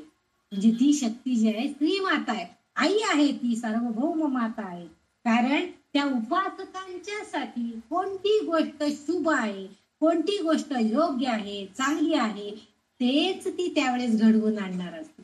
जे तुमच्या हातनं चूक झाली तर म्हणून आपण देवाला काही जाते, चुकलंय मकलंय क्षमा कर असं सारखं म्हणत असतो, 2 गालांना बडवून घ्यायचं आणि चुकलं मकलं क्षमा कर म्हणायचं. हे आपलं म्हणजे आपण चुकाच करायचा कायम, पण क्षमा कर म्हणून पुन्हा तिच्याकडेच मागायचं. पण ठीक आहे, हेही नसे थोडं काही आपल्याला एवढं तरी कळते की आपल्या जे कार्य आपण करतोय, जे पूजन अर्चन करतोय, त्याच्यामध्ये कळत न कळत एखादी चूक आपल्या हातून होती आहे. म्हणजे समजा बघा, त्या फुलामध्ये एक बारीकसा आळी बसलेली असेल, आपल्याला दिसली नाही, आणि तेच फुल आपण त्या देवावरती घातलं, चांगलं आहे का हो आळी सहित फुल घातलेलं देवाला? नाहीच ना, देवाला कसं मोडेल ती आळी सहित घातलेलं फुल.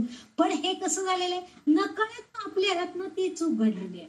मग अशा चुकांना ती कळत न कळत एखादी चूक जर आपल्या हातनं घडली तर त्याचं योग्य असं परिमार्जन ती आपल्याकडनं करून घेते, आणि आपोआप आपल्याला काहीही त्रास न होईल, बाधा होणार नाही. कारण ती मातृ हृदय आहे, असा प्रयत्न तिचा.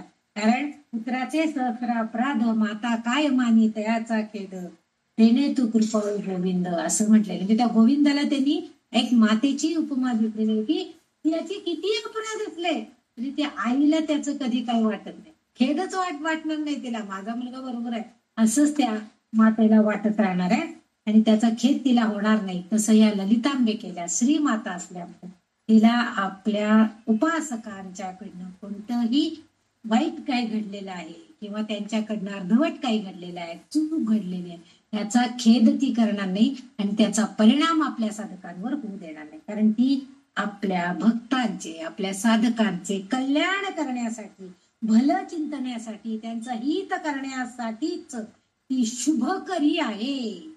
ती शुभ करणारी आहे, चांगलं करणारी आहे, कल्याणकारी आहे. आणि या रूपामध्ये कोण आहे? तर ही ललितांबिका देवी आहे, जिच्याकडे ही दैवी शक्ती आहे. म्हणून वाग्देवी आपल्याला इथं तिला शुभकरी या नावानं संबोधताना दिसतात. म्हणजे जेव्हा जेव्हा आपण एखादं पूजन अर्चन चांगलं घडण्यासाठी म्हणून करू, तेव्हा त्या ललिता मातेचं स्मरण करू की माझ्या हात न कळत जर काही चुका घडल्या असल्या तर त्याचं परिमार्जन तुझ्याच कृपेनं व्हायला पाहिजे, कारण तू शुभकरी आहेस याची आठवण आपल्याला सुद्धा त्यावेळेस व्हायला पाहिजे, हे अपेक्षित आहे. पुढचं जे नाव आहे ते 683 नंबरचं आहे, शोभना सुलभा गती. आता शोभना याचा अर्थ शोभा असा अर्थ नाहीये किंवा सुशोभितपणा असं नाही, तर सर्व अनुकूलता. शोभना म्हणजे सर्व अनुकूल. सुलभ म्हणजे सहज सहज उपलब्ध.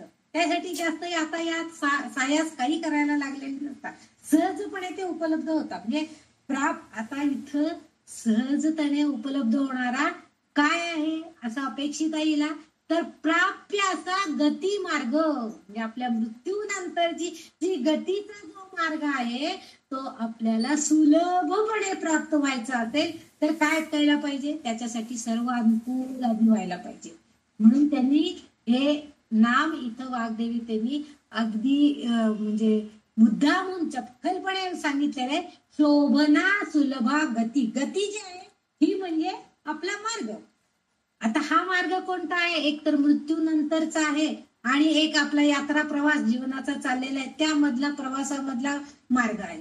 म्हणजे आपण जी उपासना करतो आहोत तो उपासना करण्याचा मार्ग, आपण जी भक्ती करतो आहोत तो भक्ती मार्ग आहे, अध्यात्म जो शिकतो आहोत ते अध्यात्म मार्ग आहे. या सगळ्या मार्गाची जी गती आहे ती आपल्याला सहज प्राप्य होण्यासाठी ही ललितांबिका सर्व काही अनुकूल करते, म्हणजे शोभना.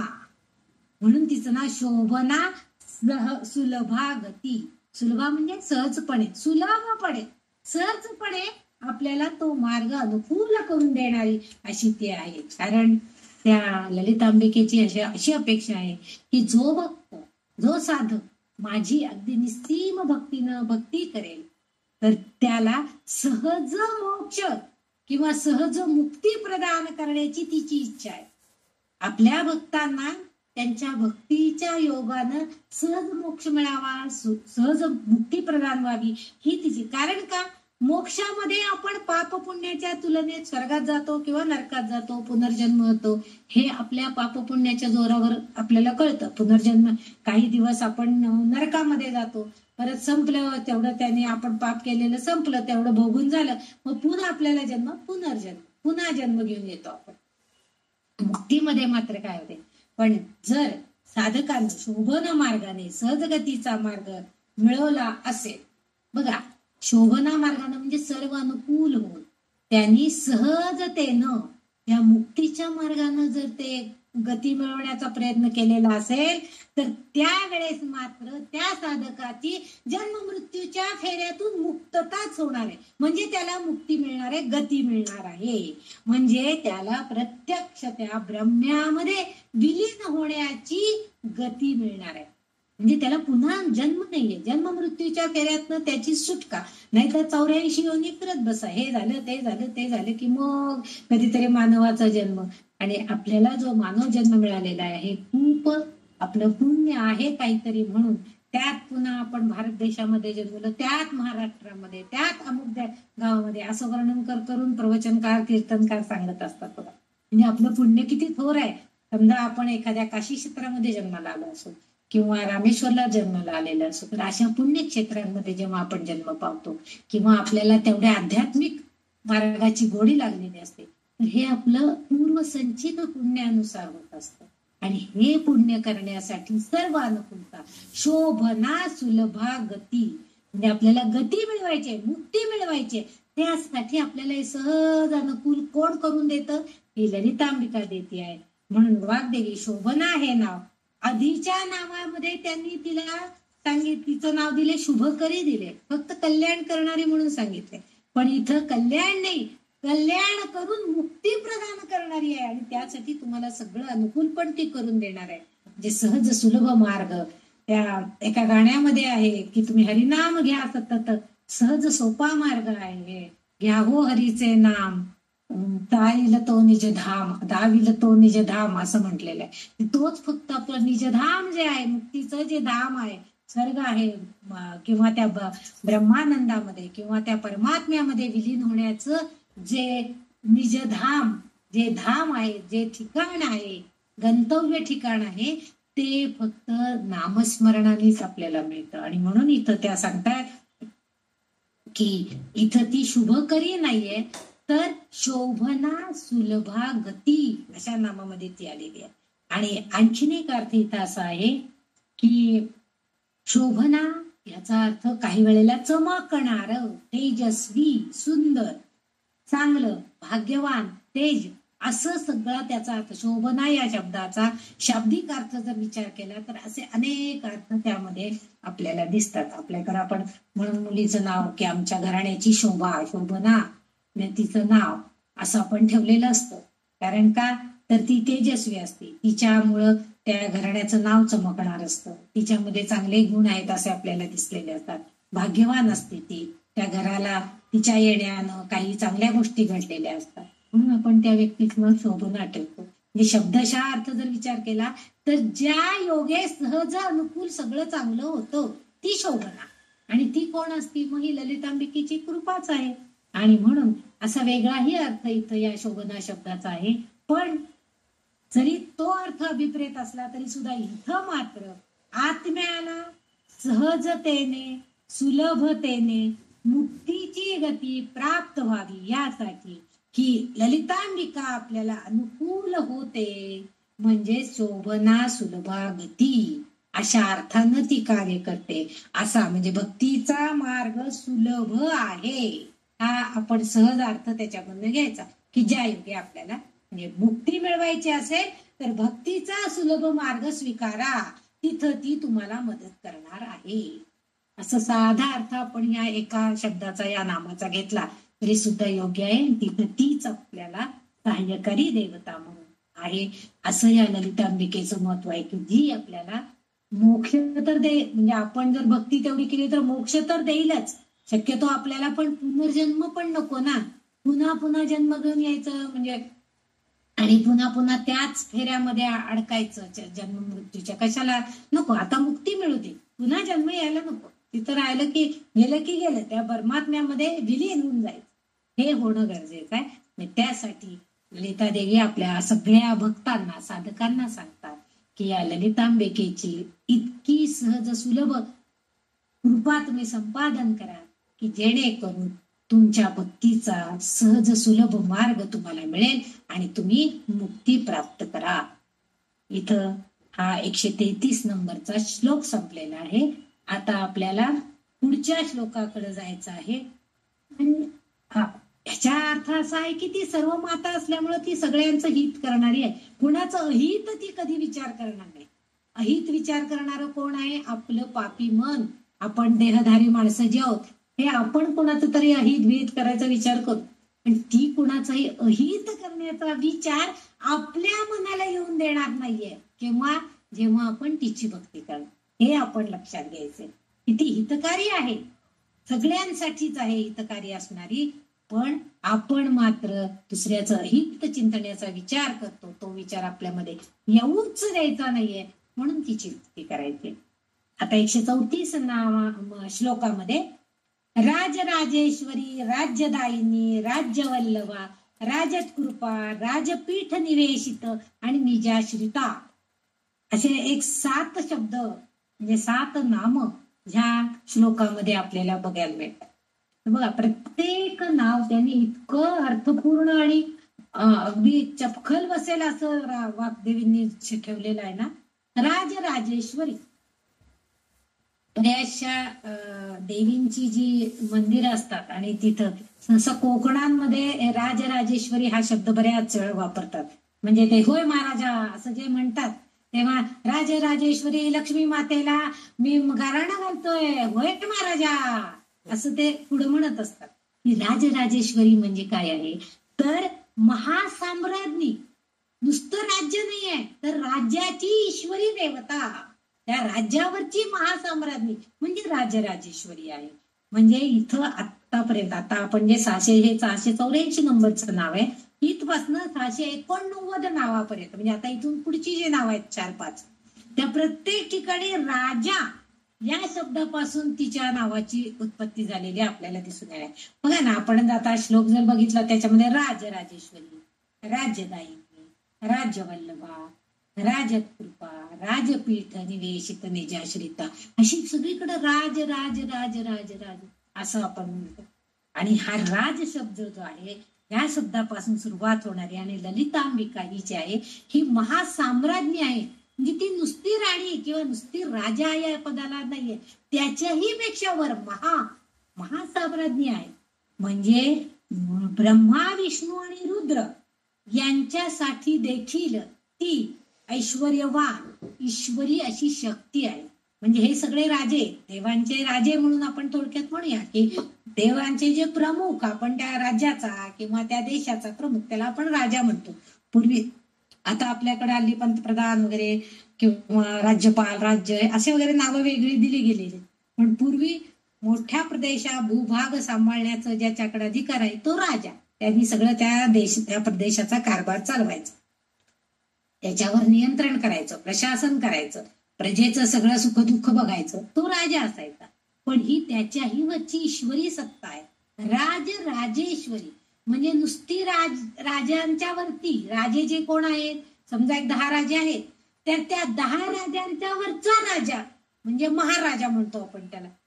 ते राज ईश्वरी सत्ता जी आहे ती असणारी ती महासाम्राज्ञी ही ललितांबिका.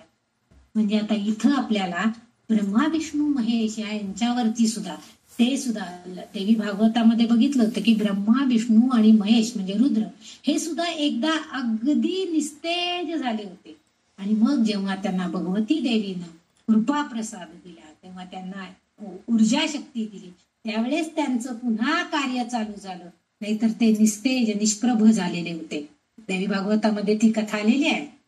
म्हणजे ह्या देव राजे असून सुद्धा, देवांचा राजा इंद्र तो सुद्धा आहे, पण ह्या सगळ्या जण तिच्या ऐश्वरी शक्ती पुढं, सत्ते पुढं, दैवी शक्ती पुढं हे निष्प्रभ असतात. म्हणजे त्या सगळ्यांवरती ही राज्य करणारी असते, म्हणून त्यांना राजा किंवा राजे म्हणून आपण ओळखतो. ब्रह्मा, विष्णू, महेश, इंद्र या सगळ्यांना राजे म्हणून ओळखतो, पण त्याच्यावरती राज्य करणारी जी आहे ती ही ईश्वरी सत्ता आहे आणि तिला आपण राजेश्वरी असं म्हटलेलं आहे. शिवाला सुद्धा राजराजेश्वर म्हणून काही ठिकाणी ओळखलं जातं. शंकराच्या देवळांच्या नावामध्ये सुद्धा राजराजेश्वर, नीलकंठेश्वर अशी वगैरे, नीलकंठ राजराजेश्वर अशी नावं असतात. म्हणजे काहीही, दौलतेश्वर, राजराजेश्वर, त्या देवांची जेव्हा पालखी निघतात किंवा जेव्हा पुकारा काही करतात, त्यांचा जय जयकार करायचा असतो, तर त्यावेळेस बऱ्याच वेळेला असं राजराजेश्वर म्हणजे सगळ्या देवतांचे मुख्य असणारा हा देव आहे असं सांगण्यासाठी त्या राजराजेश्वर शब्दाचा उल्लेख केलेला असतो. आणि इथं शिवाला सुद्धा राजराजेश्वर म्हणजे शंकराला राजराजेश्वर म्हटलेलं आहे. आणि त्याची पत्नी म्हणून ही ललितांबिका किंवा ही ईश्वरी शक्ती जी आहे तिला राजराजेश्वरी, म्हणजे जसं कामेश्वरचं कामेश्वरी, नंतर भैरवचं भैरवी, तसं इथं राजराजेश्वर म्हणजे स्वतः देव आणि म्हणजे राजे, देवराजे आणि त्यांची पत्नी म्हणजे राजराजेश्वरी असाही उल्लेख होऊ शकतो.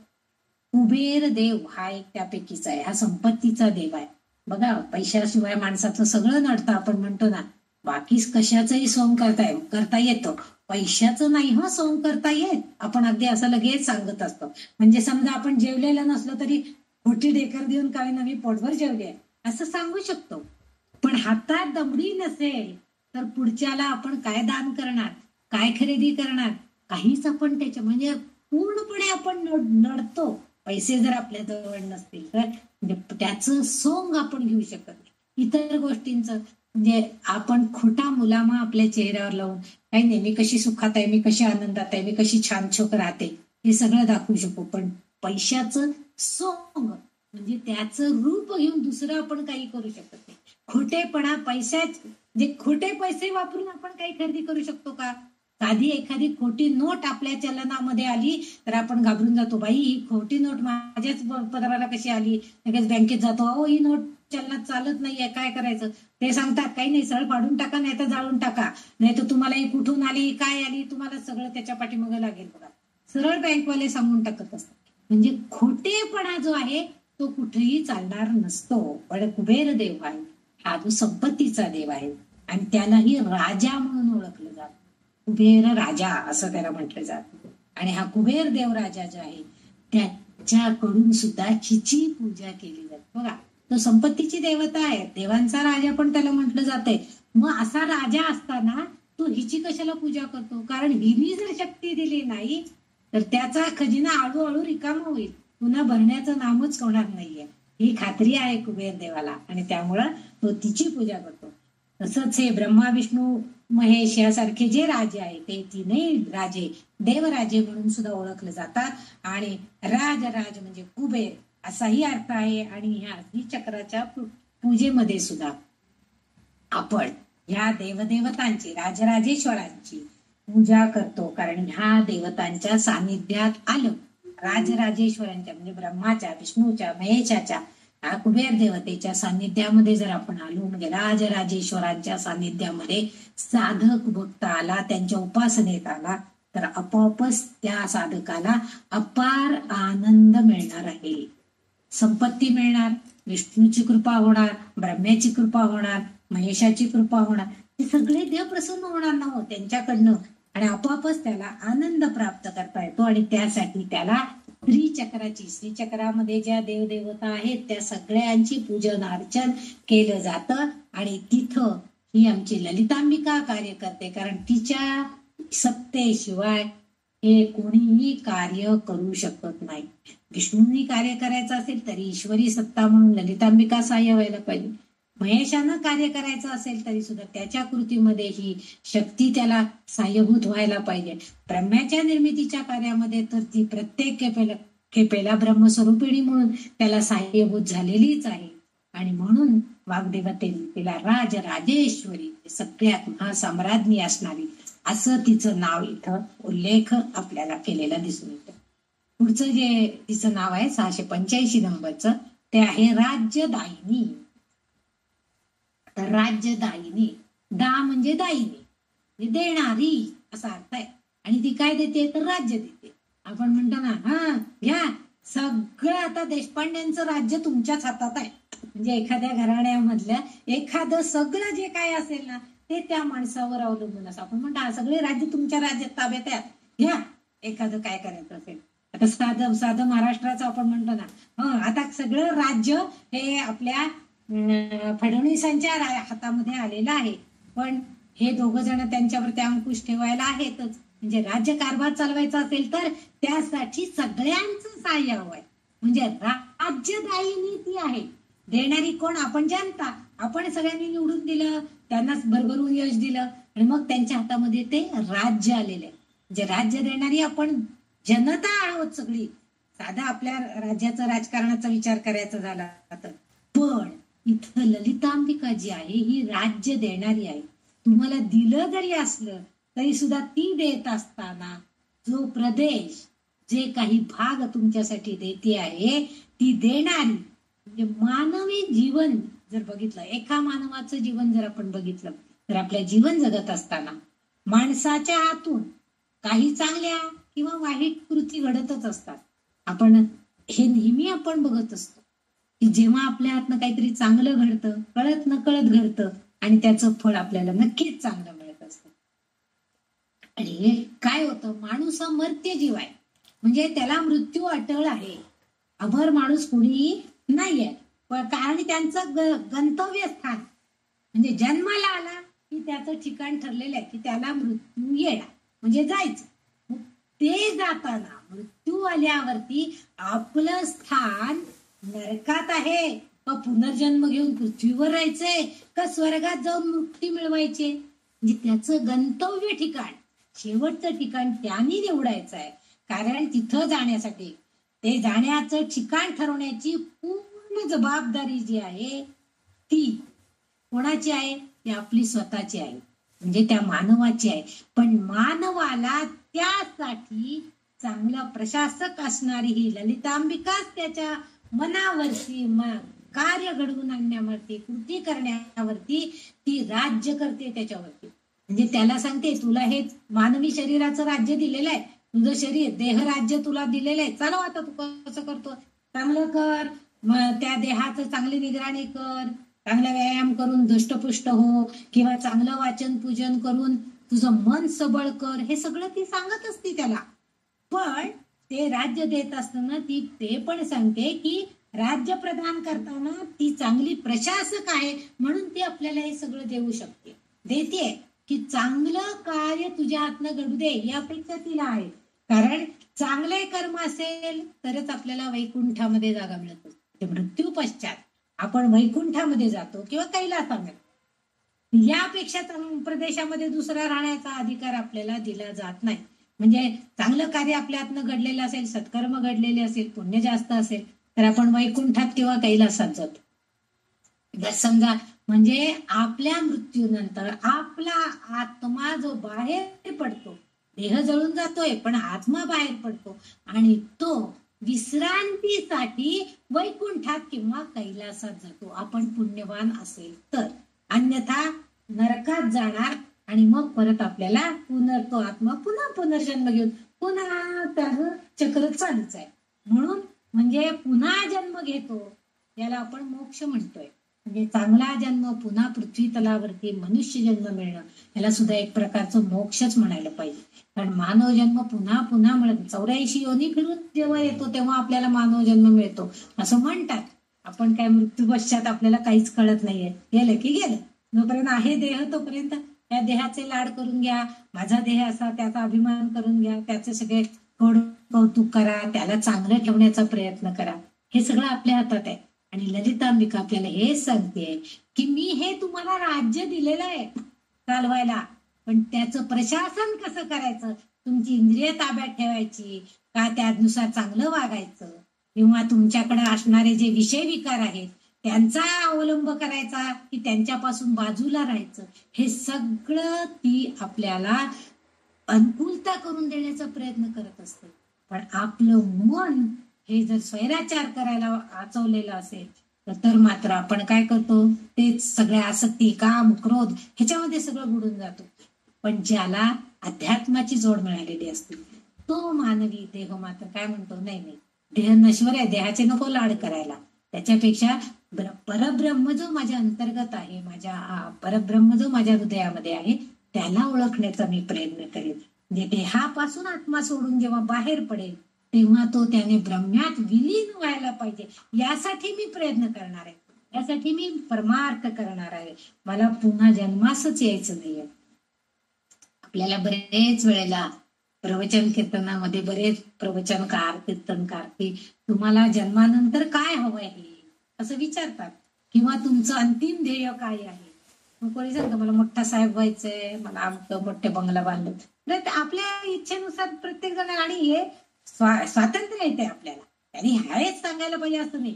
पण एखादा जर अध्यात्माचं पाठबळ असणारा, पारमार्थिक मार्गामध्ये लागलेला एखादा जर असा त्याच्यामध्ये असेल तर तो काय सांगतो, नाही नाही, मला फक्त मुक्ती मिळवायची आहे, त्या मार्गाने जाण्याचा माझा प्रयत्न असणार आहे, मला मुक्ती मिळवायचंय. काय मिळवायचंय तर मुक्ती मिळवायची, हे उत्तर. म्हणजे मला पुनर्जन्म नकोय, पुन्हा पुन्हा पुन्हा जन्म येणं. कारण का की जर समजा चांगलं वाईट कर्म आपलं काय झालेलं असेल करून, आपल्या तो कोण चित्रगुप्त आहे त्यांनी लिहिलेलं असतं म्हणे, त्याच्याकडनं एवढी पाप घडलेत, एवढी पुण्य घडलेत, काय काय ते सगळं असतं असं सांगतात. मग त्यानुसार आपण नरकात जातो किंवा वैकुंठात कैलासात पोचलेला असतो. वाईट आणि आपल्या कर्माच्या खात्यामधली जेव्हा वाईट कर्म आपोआप हळूहळू हळूहळू कमी व्हायला लागतात तेव्हा आपला पुन्हा जन्म घ्यायचा वेळ येतो. म्हणून आपण त्यावेळेस पुनर्जन्म घेऊन येतो असतो. पण पुनर्जन्म घेतो आणि मग पुन्हा काय होतं, जन्माला यायचं म्हणजे काय सोपं आहे का? पुन्हा त्या पुनरपि जननम पुनरपि मरणम पुनरपि जननी जठरे शयनम ह्य संसारे खलु दुस्तारे कृपया पारे पाहि मुरारे. खरं म्हणजे हे आपल्याला कळायला पाहिजे की बाबा रे नको मला तो पुनर्जन्म. पुन्हा त्या आईच्या हृदय जठरामध्ये त्या गर्भगृहामध्ये असं बसून राहायचं. मग परत ते काही यातना सोसायच्या, ते उष्णता, त्याच्यामध्ये त्याला इतका त्रास होत असतो. आणि केव्हा एकदा तो जीव बाहेर येतो, मग ते सगळं सहन करायचंय. पुनरपी जनन, पुन्हा जन्मायचं, पुन्हा मरायचं, पुन्हा त्या आईच्या गर्भगृहामध्ये त्यांनी जन्म घ्यायचा. आणि हा जन्म संसाराचा खलुदुस्तार, खरोखरी खूपच हा अवघड असा हा चक्र आहे. आणि कृपया पारे, हे मला पार करून ने. हे मुरारी, हे भगवंताला प्रार्थना करतोय आपण की भगवंता ह्या सगळ्यातनं मला पार करून, मला आता हे पुन्हा पुनर्जन्म नकोय. आणि हे देण्याचं काम आमची ललितांबिका करणार आहे. कारण या सगळ्या गोष्टी प्रदान करण्यात फक्त ललितांबिकाच सक्षम आहे, पात्र आहे. कारण का, तिच्या नियंत्रणाने आत्मा हा प्रवास करू शकतो. हा ललितांबिका मा, कारण ती राज्यदायिनी आहे. ती आपल्याला ते राज्य देते. म्हणजे कधीतरी ती त्या आत्म्याला वैकुंठाच्या राज्यामध्ये घेऊन जाते, कधी कैलासाच्या राज्यामध्ये घेऊन जाते, नाहीतर नरकाच्या राज्यामध्ये घेऊन जाते. म्हणजे आपल्याला ती तिथं सगळीकडे फिरवून आणते आणि मग पुन्हा आपल्याला जन्म देते. म्हणजे आपल्या देहाचं राज्य आपल्याला देते करायला. पण हे करत असताना आपण वैकुंठ करायचा, कैलास घ्यायचा, का पाताळात जायचा, का मोक्षा, का मुक्ती मिळवून घ्यायची आहे, हे मात्र आपलं आपण ठरवायचं आहे. आणि त्या आत्म्याला तो अधिकार प्राप्त करून देणं हे या त्रिलोकाची स्वामिनी असणाऱ्या ललितांबिकेकडे आहे. कारण तिचं कृपादान जर आपल्या भक्ताला मिळालेलं असेल तर ती राज्यदायिनी आहे. म्हणून असा तिचा उल्लेख आपण केलेला बघायला मिळतो. म्हणजे ती म्हणून असं राज्य देणारी आहे. आणि त्या भक्तावरती जर तिची कृपा असेल ना, तर ती त्याला मुक्ती पण मिळवून देऊ शकते, नाहीतर पुनर्जन्म पण देऊ शकते. म्हणजे प्रत्येक वेळेला त्या जन्म मृत्यूच्या संसारातनं चुकायचं कसं, या चक्रातून सुटायचं कसं, ह्याची सुद्धा सगळी अनुकूलता हीच ललितांबिका देणारी आहे. म्हणून इथं वाग्देवी तिचं नाव राज्यदायिनी, म्हणजे वैकुंठ, कैलास, मोक्ष किंवा मुक्ती, या चार पैकी आपल्याला काय हवं आहे ते राज्य देणारी कोण आहे, तर ही ललितांबिका ही शक्ती, ही दैवी शक्ती आहे, असा अर्थ इथं आहे. पुढचं जे नाव आहे ते नाव आहे राज्यवल्लभा. आता राज्य म्हटलं की राज्य आणि वल्लभ, वल्लभ म्हणजे पती आपला, आणि राज्य म्हणजे मग असे आपण बघितलं की जे प्रदेश, भूभाग, जे राज्य म्हणजे प्रदेश, भूभाग, शासित प्रदेश किंवा कोणाच्या तरी अधिपत्याखाली असलेला प्रदेश, आपण त्याला राज्य म्हणतो. आता मागच्या दोन्ही नावांमध्ये राजराजेश्वरी, राज्यदायिनी ह्याच्यामध्ये ती महासाम्राज्ञी आहे, राज्यांची स्वामिनी आहे असा उल्लेख आलेला आपण बघितलंय. राजराजेश्वरी आहे, साम्राज्ञी आहे, तिच्याकडे सगळी सत्ता आहे, हे सगळं आपण बघितलं. म्हणजे जीवात्म्याला मृत्यूनंतर ती वैकुंठ, कैलास, पाताळ असं राज्य देते, हाही उल्लेख आपण आधी बघितलेला आहे. आता वाग्देवता काय सांगतायत की ती राज्य वल्लभ आहे. असं का सांगतायत, तर ब्रह्मा, विष्णू आणि रुद्र किंवा इंद्र हे इतर देवदेवता ज्या आहेत ना, त्या ललितांबिकेचे निवासस्थान असलेल्या चक्रामध्ये राहतात. ह्या देवदेवता सुद्धा जे तिच्या ती त्या देवदेवतांबरोबर ती त्यांच्या सानिध्यात राहते. कुठं राहते, तर ती श्रीचक्रामध्ये राहते. आणि ती श्रीचक्रामध्ये राहत असताना म्हणजे सर्व देवदेवता त्या श्रीचक्रामध्ये राहत आहेत आणि ती त्या चक्राची अधिष्ठात्री देवता आहे. म्हणजे ते सगळे जण तिच्या अधिपत्याखाली राहत आहेत. म्हणजे ती अधिष्ठात्री, मुख्यची देवता आहे. म्हणून तिला राज्य करणारे जे ब्रह्मा, विष्णू, महेश आहेत, या राज्यांची वल्लभा, म्हणजे आता इथं राज्य वल्लभा, वल्लभ म्हणजे पती आणि वल्लभा म्हणजे पत्नी, असा तिचा उल्लेख केलेला आहे. राज्य वल्लभा असं केलेलं आहे. म्हणजे ते जे ब्रह्मा, विष्णू, रुद्र हे जे आहेत, हे जे राज्य चालवतात, ज्या प्रकारे त्यांनी प्रशासन करतायत, त्या सगळ्यामध्ये हीच अधिष्ठात्री देवता त्यांच्याकडनं ते कार्य घडवून आणते. आणि म्हणून ती अधिष्ठात्री देवता तिथं श्रीचक्रामध्ये एकत्रितपणे हे सगळं संयोजन हे प्रशासन करते आहे. म्हणून तिला त्या सगळ्या राज्यांचं म्हणजे वैकुंठाचं, कैलासाचं, नरकाचं, भूप्रदेशांचं सगळ्यांवरती राज्य करणारी अशी राज्यवल्लभा असं म्हटलेलं आहे. म्हणजे त्या राजांची पत्नी म्हणून पण राजपत्नी म्हणून राज्यवल्लभा आणि राज्य सांभाळणारी अशी ही सम्राज्ञी आहे म्हणून ती राजवल्लभा असं सुद्धा तिचं नाव इथं आलेलं आहे. पुढचं जे आहे राजत कृपा. आता सगळ्या नावांमध्ये तिचं आई या सदरामधलं, पत्नी या सदरामधलं तिचे गुण आपल्याला बघायला मिळाले. आता इथं राजत कृपा. आता वरील नावामध्ये जी उल्लेखलेली माता ती अति कृपाळी. मागच्या एका नावामध्ये आपण बघितलं की ती कृपाळू देवता आहे, राज्यदायिनी आहे. किंवा मागच्या एका नावामध्ये आपण तिला बघितलं शुभकरी आहे, आई कल्याण करणारी देवता आहे. असं तिचं नाव आपण बऱ्याचशा नामांमधनं बघितलेलं आहे. आणि अति कृपाळू ती आहे आणि तिचा आश्रय घेणाऱ्या भक्तांना ती काय करते? राजत कृपा. आता इथं राजत कृपा म्हणजे राज्याची कृपा करते. राजा कसा असतो? राजा सिंहासनावर बसून प्रशासनाद्वारे म्हणजे त्याच्याकडे असणारे जे अधिकारी वर्ग आहे त्यांच्याद्वारे शासन करत असतो. म्हणजे योग्य प्रकारे राज्याचं नियंत्रण करत असतो. आणि ती राजत कृपा ही आपल्या भक्तांवर करते म्हणून तिला राजत कृपा असं नाव त्यांनी वाग्देवींनी दिलेलं आहे. म्हणजे तिच्या आश्रयाला जर एखादा भक्त आला तर ती त्याला राजसिंहासनावर बसवते. म्हणजे राज्याचं जे मुख्य आसन आहे, मुख्य ठिकाण आहे म्हणजे राज्य चालवण्यासाठीचं त्याच्यावरती विराजमान होण्याचा अधिकार ती आपल्या भक्ताला करून देते. कारण का? तर तिच्याकडं मातेकडे असणारी जी करुणामय भावना आहे, करुणामूर्ती आहे ती, तिच्याकडे बघितलं की करुणामय भावना निर्माण होते आणि अशी गुणवत्ता तिच्याकडे आहे. आणि आई जशी आपल्या बालकाचं कल्याण, यश हेच चिंतत असते. ती कधी आपल्या बालकाने किती वाईट वागलं तरी त्याचं अपयश येऊ दे, त्याचं वाईट होऊ दे असं कधी चिंतित नाही. यश चिंतणारी ती आई असते. आणि ही जगन्माता आहे आणि ती आपल्या सगळ्या भक्तांचं कल्याण आणि यशच बघते.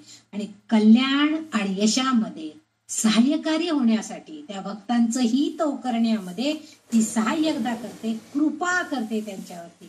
म्हणून ती करुणामय भावनाने आपल्या भक्तांचं मनोरथ पूर्ण करते आणि म्हणजेच त्यांना राजसिंहासनावर बसवते. म्हणून तिला राजत कृपा हा नाव दिलेला आहे. म्हणजे म्हणून हे वाग्देवी सांगतायत की तिची अशी कृपा झाली तर अगदी राज्याच्या सिंहासनावर सुद्धा त्याला बसायला मिळतं. एकदा ही गोष्ट नेहमी सांगतात की एक गुराखी चाललेला होता आणि तो म्हटला की काय नाही, काय देवाची कृपा असली तर सगळं होऊन जातं. मग तो राजा म्हणतो काय माझ्या मनात सांग बरं. म्हणतो काही नाही, हा गुराखी जर माझ्या गादीवर बसला तर काय होईल असं तुमच्या मनात आहे. मग तो राजा गडबडतो, ह्यानी कसं काय ओळखलं? आणि म्हणतो बघा तुमच्या मनात आलं की नाही, मग आता बसवा मला गादीवरती. तर गुराख्या मुलाला त्या राजाच्या गादीवरती राजा खाली उतरतो. तो म्हणतो की मी सांगितलं होतं की तुम्हाला की माझ्या मनात असं आहे की आता राजाने त्या गादीवरनी पाय उतार व्हावं असं माझ्या मनात आहे. राजा चिडतो, काय पाय उतार व्हावं म्हणतोय म्हणे. चिडून तो लगेच आपल्या आसनावरनं उठतो आणि खाली उतरून येतो. त्या गुराखी मुलावरती ओरडायला किंवा त्याला सांगायला, बघा म्हटला मी तुम्हाला नुसतं थोडं वेळं वाकडं बोललो तर तुम्ही लगेच या आसनावरनं उठून आलात आणि आता तुमच्या मनात माझ्या मनात काय आहे तुम्ही विचारा बरं. मी सांगणार ना आता की मला तुमच्या गादीवर बसायचं, बसवा म्हणतो.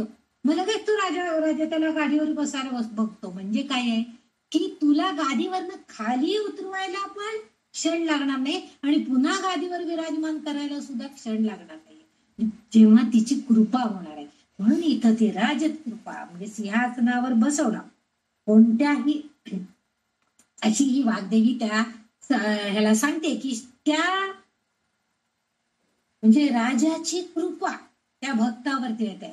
त्याच्यासाठी आणखीन एक उदाहरण मुद्दाम मी सांगते की आपल्याकडे सुद्धा बऱ्याचशा राजांच्याकडं कलेंना म्हणजे आता सुद्धा आपण बघतो एखादा जर समजा ऍक्टर असेल म्हणजे चांगला जर ऍक्टिंग करणारा किंवा चांगल्या कलाकार असेल तर त्याला एखादी बँक स्पॉन्सर करते किंवा त्याला आश्रय देते, त्याला बँकेमध्ये सर्व्हिस मिळते. एखादा खेळाडू असेल तर त्याला एखाद्या नॅशनलाइज एखाद्या अकॅडमीमध्ये वगैरे त्याला सर्व्हिस मिळून जाते. म्हणजे काय होतं, तर तिथं त्याला आश्रय मिळालेला असतो. म्हणजे तिथं त्याला कृपा त्याच्यावरती होती की तू बँकेचं काम करू नकोस 8 तास, पण तुझ्याकडे जी कला आहे की जे वाद्य वाजवतोयस किंवा ऍक्टिंग करतोय, तर ती तू जास्त प्रोत्साहित करून जास्त त्याचा फोपा होण्याचा तू प्रयत्न, म्हणजे जास्त चांगलं तुझ्याकडनं काय होईल त्याचा तू प्रयत्न कर. म्हणजे ती बँक त्याला राजाचा आश्रय त्याला मिळेल आणि त्यामुळे त्याची कला वाढेल. म्हणजे जसं आपण अकबर बादशहाकडे बघतो आपण, नवरत्नाचा दरबार होता, सर्व कला गुण असणारे असे जे दरबारी लोक होते, नवरत्न दरबार त्याच्याकडे होता. ते चांगल्या सर्व गुणांनी युक्त, ज्याच्याकडे बिरबल सारखा रत्न होतं, ते असे लोकांना ती राजत कृपा म्हणजे राजाचा आश्रय मिळतो, राजाची कृपा त्यांना मिळते आणि त्याच्यामुळं त्यांच्याकडे असणाऱ्या कलागुणांना वाव आहे. छत्रपती शिवाजी राजांच्याकडे बघितलं तर त्यांचं अष्टप्रधान मंडळ होतं की ज्यामुळं त्यांच्या कला गुणांना राजश्रय मिळालेला होता. आणि मग या म्हणूनच आपल्याकडे हे राजत कृपा होणं, आपण म्हणतो ना काय हो, त्यांना एखाद्यांच्या घरामध्ये सगळेच मोठे लोक जे असतात ते मोठमोठ्या पदावर हुद्द्यावर असतात.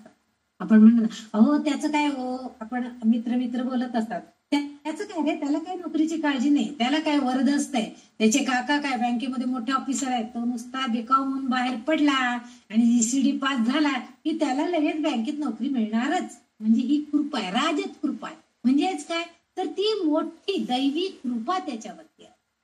तसं ही ललितांबिका आपल्या भक्तांवरती कृपा करते. म्हणजे चांगलं, आता इथं राजसिंहासन म्हटलेलं आहे.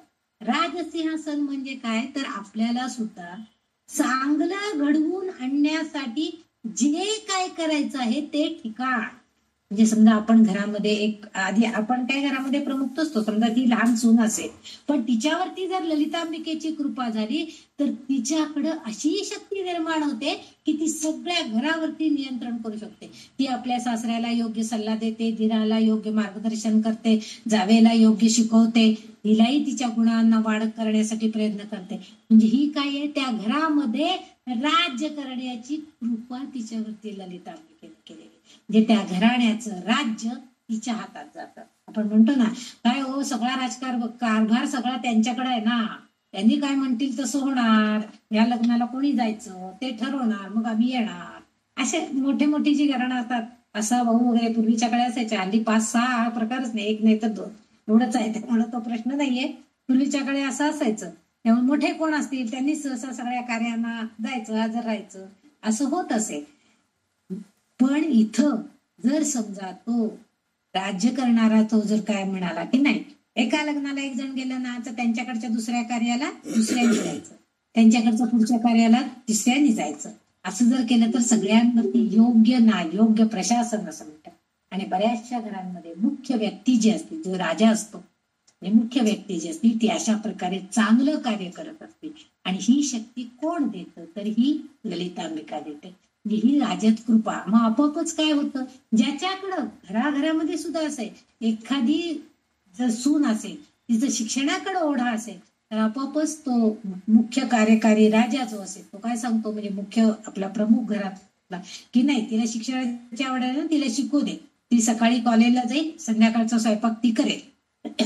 म्हणजे त्या गुणांना आश्रय मिळतो, त्या गुणांवरती कृपा केली जाते मोठ्यांच्याकडनं.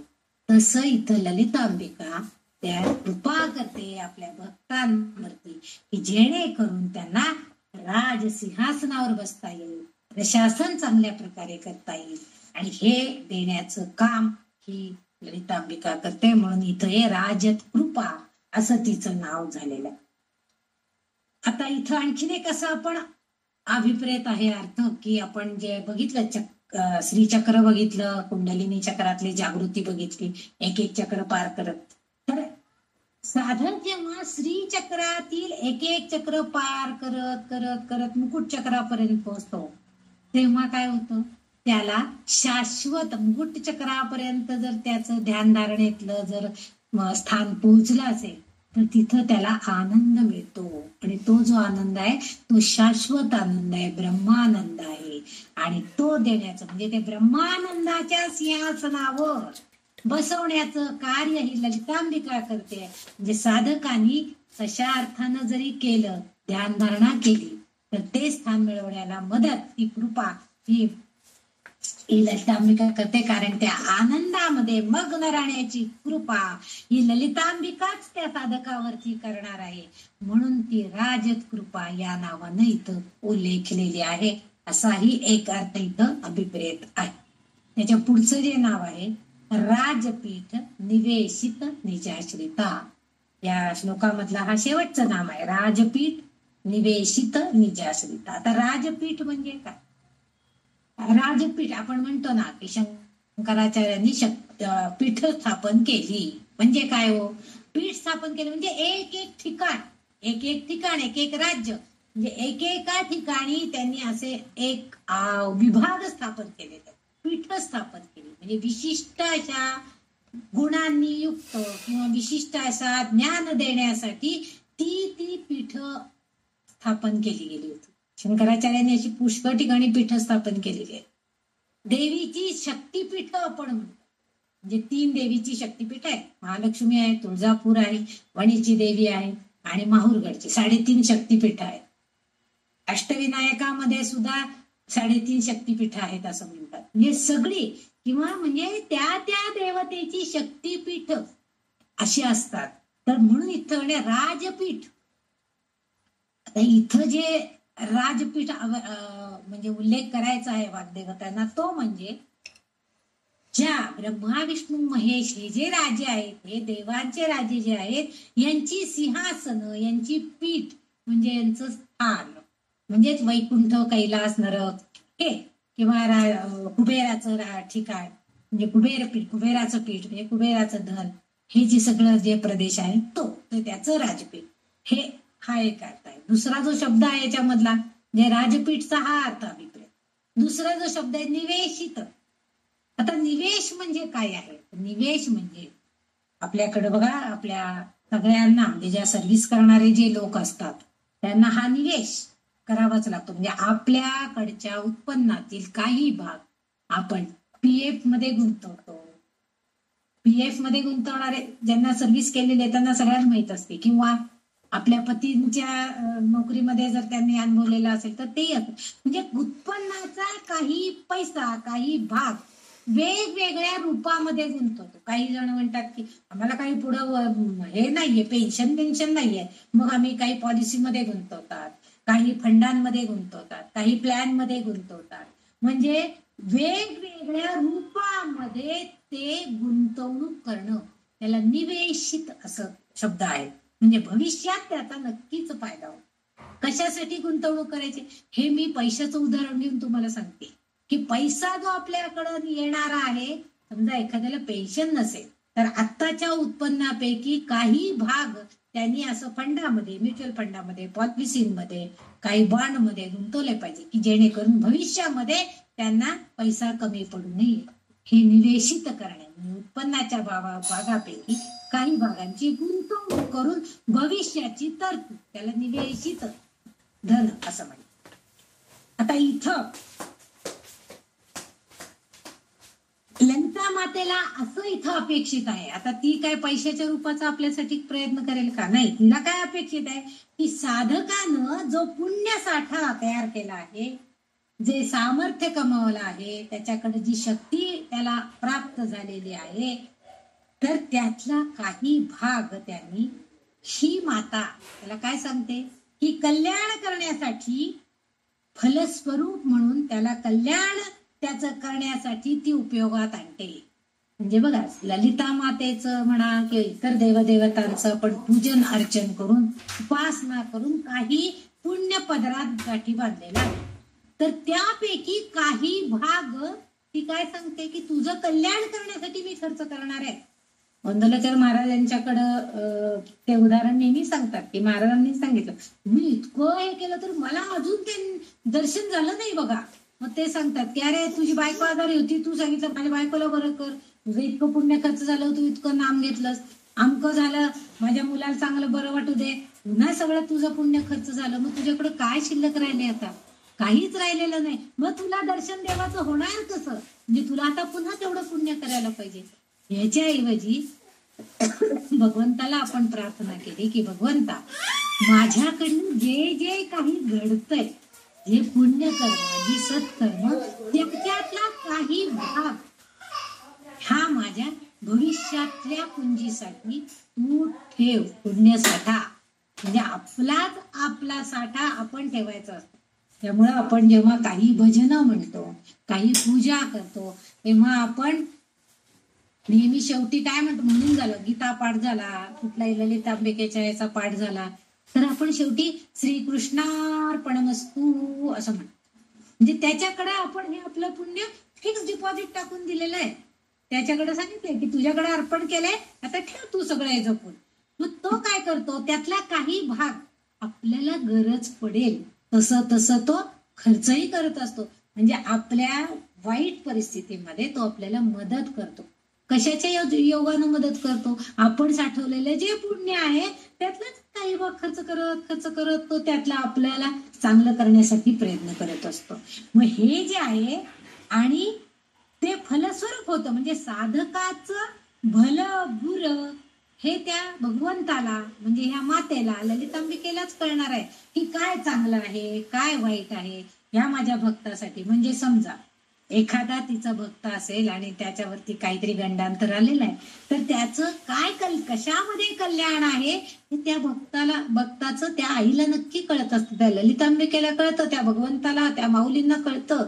आणि मग त्यानुसार त्याचं योग्य प्रकारे कल्याण करण्याचं काम ही ललितांबिका करत असते. आणि म्हणून हे कल्याणाचे, घडवून आणण्याचे, म्हणजे इथं ती निवेशित असं जे कार्य आहे, म्हणजे आपण जे मगाशी पैशाच्या स्वरूपातलं बघितलं, तसं निवेशिता म्हणजे आपल्या पुण्याचा काही भाग तिने राखून ठेवलेला असतो. भविष्यामध्ये आपल्याला घडणाऱ्या काही घटनांसाठी किंवा आपल्याला लागणाऱ्या पुण्याच्या संचयाचा भाग तिने साठवून ठेवलेला असतो. मग तो उपयोगात आणतील.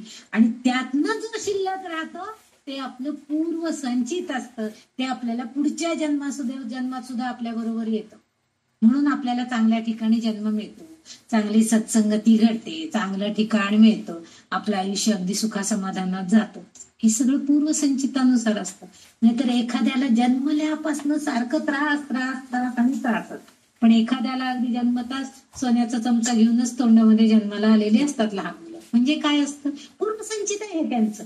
एखादं कुत्र्याचं पिल्लू सुद्धा इतकं छान घरामध्ये राहत असतं की काय त्याला गादी काय, त्याचे कपडे काय, त्याचे लाड काय, खाण्यापिण्याचे याचे त्याचे काय, म्हणजे एखाद्या माणसाचे सुद्धा एवढे लाड होत नाहीत, लहान बाळाचे होत नाही तेवढे त्या कुत्र्याचे. म्हणजे ते त्याचं पूर्वसंचितानुसार त्याला जन्म मिळालेला. म्हणून इथं ते सांगते ललितांबिका, म्हणजे वाग्देवी सांगतायत की राजपीठ निवेशित निजाश्रिता, म्हणजे ते निवेशानुसार त्यांनी तुम्ही जे केलेलं आहात सत्कर्म, पुण्यकर्म, त्यातला काही भाग ती राखून ठेवलेले आहे. कृष्णार्पणमस्तू फिक्स डिपॉझिटला टाकलेलं आहे. आणि त्या फिक्स डिपॉझिट वरचं व्याज जे आहे ते ती आपल्यासाठी, आपल्या हितासाठी खर्च करत असतात. आपण जे पुण्य केले ते फिक्स डिपॉझिटच आहे अजून, ते आपल्याला पूर्वसंचित म्हणून पुढे मिळणार आहे. पण त्याचं जे व्याज आहे ते मात्र ती आपल्याला आपलं भलं करण्यासाठी, आपल्या कल्याणासाठी वापरत असते. म्हणजे तो निवेशित जो पैसा आहे तो आपल्याला उपयोगी येतो. आता पुढचा जो शब्द आहे ती आश्रिता, निजाश्रिता. आता निज म्हणजे काय हो, स्वतः. निजाश्रिता ती होते म्हणजे ती आता निवेशिता बनली आपल्या कल्याणासाठी. आता ती निजाश्रिता बनणार आहे. कशी बनणार आहे निजाश्रिता? निज म्हणजे ती स्वतःच आश्रय देते, आपल्याला आधार देते. म्हणजे ती आपल्या साधकाची परीक्षा सुद्धा घेते. कारण काय होतं, आपल्याला एखादं दुःख झालं की आपण लगेच त्या देवाला हातापाया पडून पुरे करतो. देवा मला ह्याच्यातनं चांगलं सोडव, लवकर ह्या संकटातनं सोडव, बरं कर, अमुक कर. लगेच आपण त्याचे म्हणजे धावा करायला सुरू करतो. म्हणजे हे संकट तुमच्यावरती देऊन ती तुमची आधी परीक्षा घेते. आणि परीक्षा घेताना शरण आलेल्यांना राजसिंहासन त्यातून सुद्धा ती तुम्हाला राजसिंहासन देते, राजपीठ देते, राजसिंहासन देते, म्हणजे ती तुम्हाला त्याच्यातनं बरे करते. म्हणजे भौतिक समृद्धी तुम्हाला मिळते त्याच्यातनं. म्हणजे तुमचं जे काय तुम्हाला जे तुमच्यावरती जे संकट आलेलं असेल ते बाजूला होतं आणि भौतिक सामर्थ्य, ऐहिक सुख तुम्हाला मिळते, भौतिक सामर्थ्य तुम्हाला प्राप्त होतं, समृद्धी मिळते सगळी. पण जर त्या भौतिक प्रलोभनांमध्ये आपण जर गुरफटून गेलो, म्हणजे तो साधक जर त्याच्यामध्ये राहिला, गुरफटून राहिला, त्या मायेमध्ये गुरफटून राहिला, काम क्रोध मोह मद मत्सर ह्याच्यामध्ये जर तो आकडकून गेला, तर काय होतं, तर तो साधक त्याच्यामध्ये अडकलेला आहे. मग त्याच्या स्वतःच्या हृदय सिंहासनावर, कारण तिने काय केलेलं असतं, त्याला आश्रय दिलेला असतो. म्हणजे स्वतःच्या हृदय सिंहासनावर त्या ललितांबिकेचा आश्रयाने तो जगत असतो. परंतु तो मात्र कशाचा आश्रय घेतो, तर या कामक्रोधांचा घेतो, वाईट गोष्टींचा आश्रय घ्यायला घेतलेला असतो, प्रलोभनांना तो बळी पडलेला असतो. आणि मग त्या ललितांबिकेनं परीक्षा जी घेतलेली त्याच्यामध्ये तो साधक थोडक्यात म्हणजे नापास होतो. आणि तिला अपेक्षा काय असती, की तुझ्यावरती अचानक आलेलं जे संकट आहे ते मी तुझं दूर केलेलं आहे, तुझ्याकडचं पुण्य होतं त्याच्यातनं मी तुझं ते दूर केलेलं आहे, पण आता तरी तू शहाणा हो. काही जणांना किती संकट आली तरी सुद्धा पुन्हा सुधारायचं काम नावच नसतं त्यांचं, तेवढ्यापुरतं ते त्यांना होतं, पुन्हा पहिले पुन्हा ह्याच्याकडनं कर्ज काढ, त्याच्याकडनं कर्ज काढ आणि आयुष्यावर मत राहा आणि सगळ्या ऐहिक उपभोग घे, ह्याच्यामध्येच ते गुरफटून जातात. पण आपल्याला एवढं मोठं संकट आपल्यावरती आलेलं होतं, किंवा समजा एखादा रोग झालेला आहे किंवा इतकं मोठं ऑपरेशन करायची वेळ आली, तर त्यावेळेस आपण काय म्हणतो, की मला ह्याच्यातनं सोडव बाबा देवा, मला या ह्याच्यातनं वाचव. तो सांगतो की ठीक आहे, तुला मी आयुष्य दिलेलं आहे, पण हे बोनस आयुष्य आहे, आता ह्याचा उपयोग तुला कसा करायचा आहे, चांगल्यासाठी का वाईटासाठी तू ठरवायचंय. तू पथ्य पाळायचे आहेस की नाही, तू व्यायाम करायचा आहेस की नाही, तू सगळं व्यवस्थित गोळ्या औषधं घ्यायचे आहेस की नाही, तू तुझं राहणीमान बदलायचंय की नाही, तू तुझ्या मनाला आवर घालायचा आहे, तू इतरांना कोणालाही दुखवायचं नाहीये आणि तू सतत नामस्मरणात राहायचंय, हे सगळं तू करायला पाहिजेस आता, कारण उरलेलं आयुष्य जे आहे हे तुझं बोनस आयुष्य आहे. म्हणून त्यावेळेला आपण म्हणजे निजा आश्रित घ्यायला केव्हा, आपण आश्रय घ्यायला केव्हा जातो, शरणागत केव्हा होतो, तर आपल्यावरती दुःख संकट आलं तर आपण त्या देवाला शरणागत जातो, किंवा आता काय करायचं, एवढं मोठं संकट आले, देवा तूच ह्याच्यातनं सोडव, आता तूच सोडव. अगदी आपण शरणागत होऊन लीन होऊन सांगत असतो, सोडवतोही देव, कारण आपण थोडंफार कधीतरी आधी पुण्य केलेलं असतं आणि त्यामुळे तो सोडवतो. पण तेव्हाच आपली परीक्षा पण घेतो, की तुला जे मी दिलेलं आहे, प्रदान केलेलं जी शरीर स्वास्थ्य आहे, तुला जे सुख उपभोग करायला मी दिलेला आहे, त्यातून तू त्याच्यातच गुरफटतोस का त्या मायेमधनं, त्या प्रलोभनातनं बाहेर होऊन दुसरा काही चांगला मार्ग घेतो येतोय का, मुक्ती मिळवण्याचा, शाश्वत आनंद मिळवण्याचा प्रयत्न करतोयस का, ही परीक्षा सुद्धा तीच ललितांबिका घेते. म्हणजे तिच्याच आश्रयाला गेल्यावरती सुद्धा ती निज आश्रित आहे, स्वतःच ती आश्रय देते तुम्हाला, पण तरी पुन्हा पुढे परीक्षा घेते आहे आणि सांगते की मी तुला इंद्राचं राज्य सुद्धा, राज्य सिंहासन सुद्धा मी तुला प्रदान केलेलं आहे रे बाळा, पण तुला ते पेलण्याची तेवढी ताकद नाहीये, मी तुला द्यायला बसलेली आहे ते राजसिंहासन, राजपीठ, निवेशिता निजाश्रया, माझ्या आश्रयाला तू शरणागत आलेला आहेस, तुझ्या निवेशित अशा पुण्यातून मी तुला राजपीठ सिंहासन, इंद्राचं राज्य सुद्धा मी तुला द्यायला तयार आहे, पण सांभाळण्याची जबाबदारी, तुझ्याचं सामर्थ्य तुझ्यात आहे का, त्याच्यावर प्रशासन त्याचं ताकद तुझ्यात आहे का, ते सामर्थ्य तुझं तूच अजमावायचं आहे. त्यासाठी मी तुला नक्की ताकद देईन, पण तुझं तुला कळलं पाहिजे की माझं कल्याण कशात आहे, मला कशा प्रकारे मुक्ती मिळवायची आहे, हा प्रयत्न तुझा तू केला पाहिजे. यासाठी ही ललितांबिका त्या साधक भक्ताला नक्कीच शक्ती प्रदान करणार असते, म्हणून ती आश्रय देते, आपल्या पुण्यातून त्याला शक्ती प्रदान करते, राज्यपीठ सुद्धा त्याला देते आहे. तरीही ती सांगते की तुझ्या मुक्तीचा मार्ग तुझा तुलाच शोधायचा आहे, तुझा तूच प्रयत्न करायचा आहे, तरच तुला नक्कीच मुक्ती मिळेल. आणि त्यासाठी तू प्रयत्न कर. हेच त्या वाग्देवींना ह्या नावातून आपल्याला बोध देण्याचा प्रयत्न करायचा आहे, असं मला तरी वाटतंय. म्हणून मी हा अर्थ तुम्हाला सांगण्याचा प्रयत्न केलेला आहे. आतापर्यंत झालेली माझी जी नावाचा भावार्थ सांगण्याची चरणसेवा आहे, त्या मातेच्या चरणी मी समर्पित करते. तो भावार्थ माझ्या मतीनं मी सांगण्याचा प्रयत्न केला. तर काही बरोबर असलं तर ती तिचीच कृपा आहे. जे काही चुकलं माकलं असलं तर ते माझ्या अज्ञान आहे असं समजा. आणि माझ्या ज्या तोडक्या मोडके जे काही शब्द, चुकले माकले जे काही शब्द आहेत, त्या सगळ्यांना तुम्ही सगळ्या जणी सुज्ञ आहात, तेवढ्या भक्त आहात, साधक आहात, भाविक आहात, परमार्थाकडे अध्यात्माकडे ओढ असलेल्या माझ्या भगिनी आहात. तर तुम्ही सगळ्यांनी या माझ्या चुकल्या माकल्या शब्दांना माफ करावा अशी मी इथं अपेक्षा करते. आणि आज माझ्या या भावार्थ जे सांगण्याचा प्रयत्न आहे याला आज इथंच विराम देते. त्या भगवती जगदंबेच्या चरणी समर्पण भाव अर्पण करून भगवती श्री जगदंबा माता की जय. जय जगदंब, जय जगदंब, जय भगवती.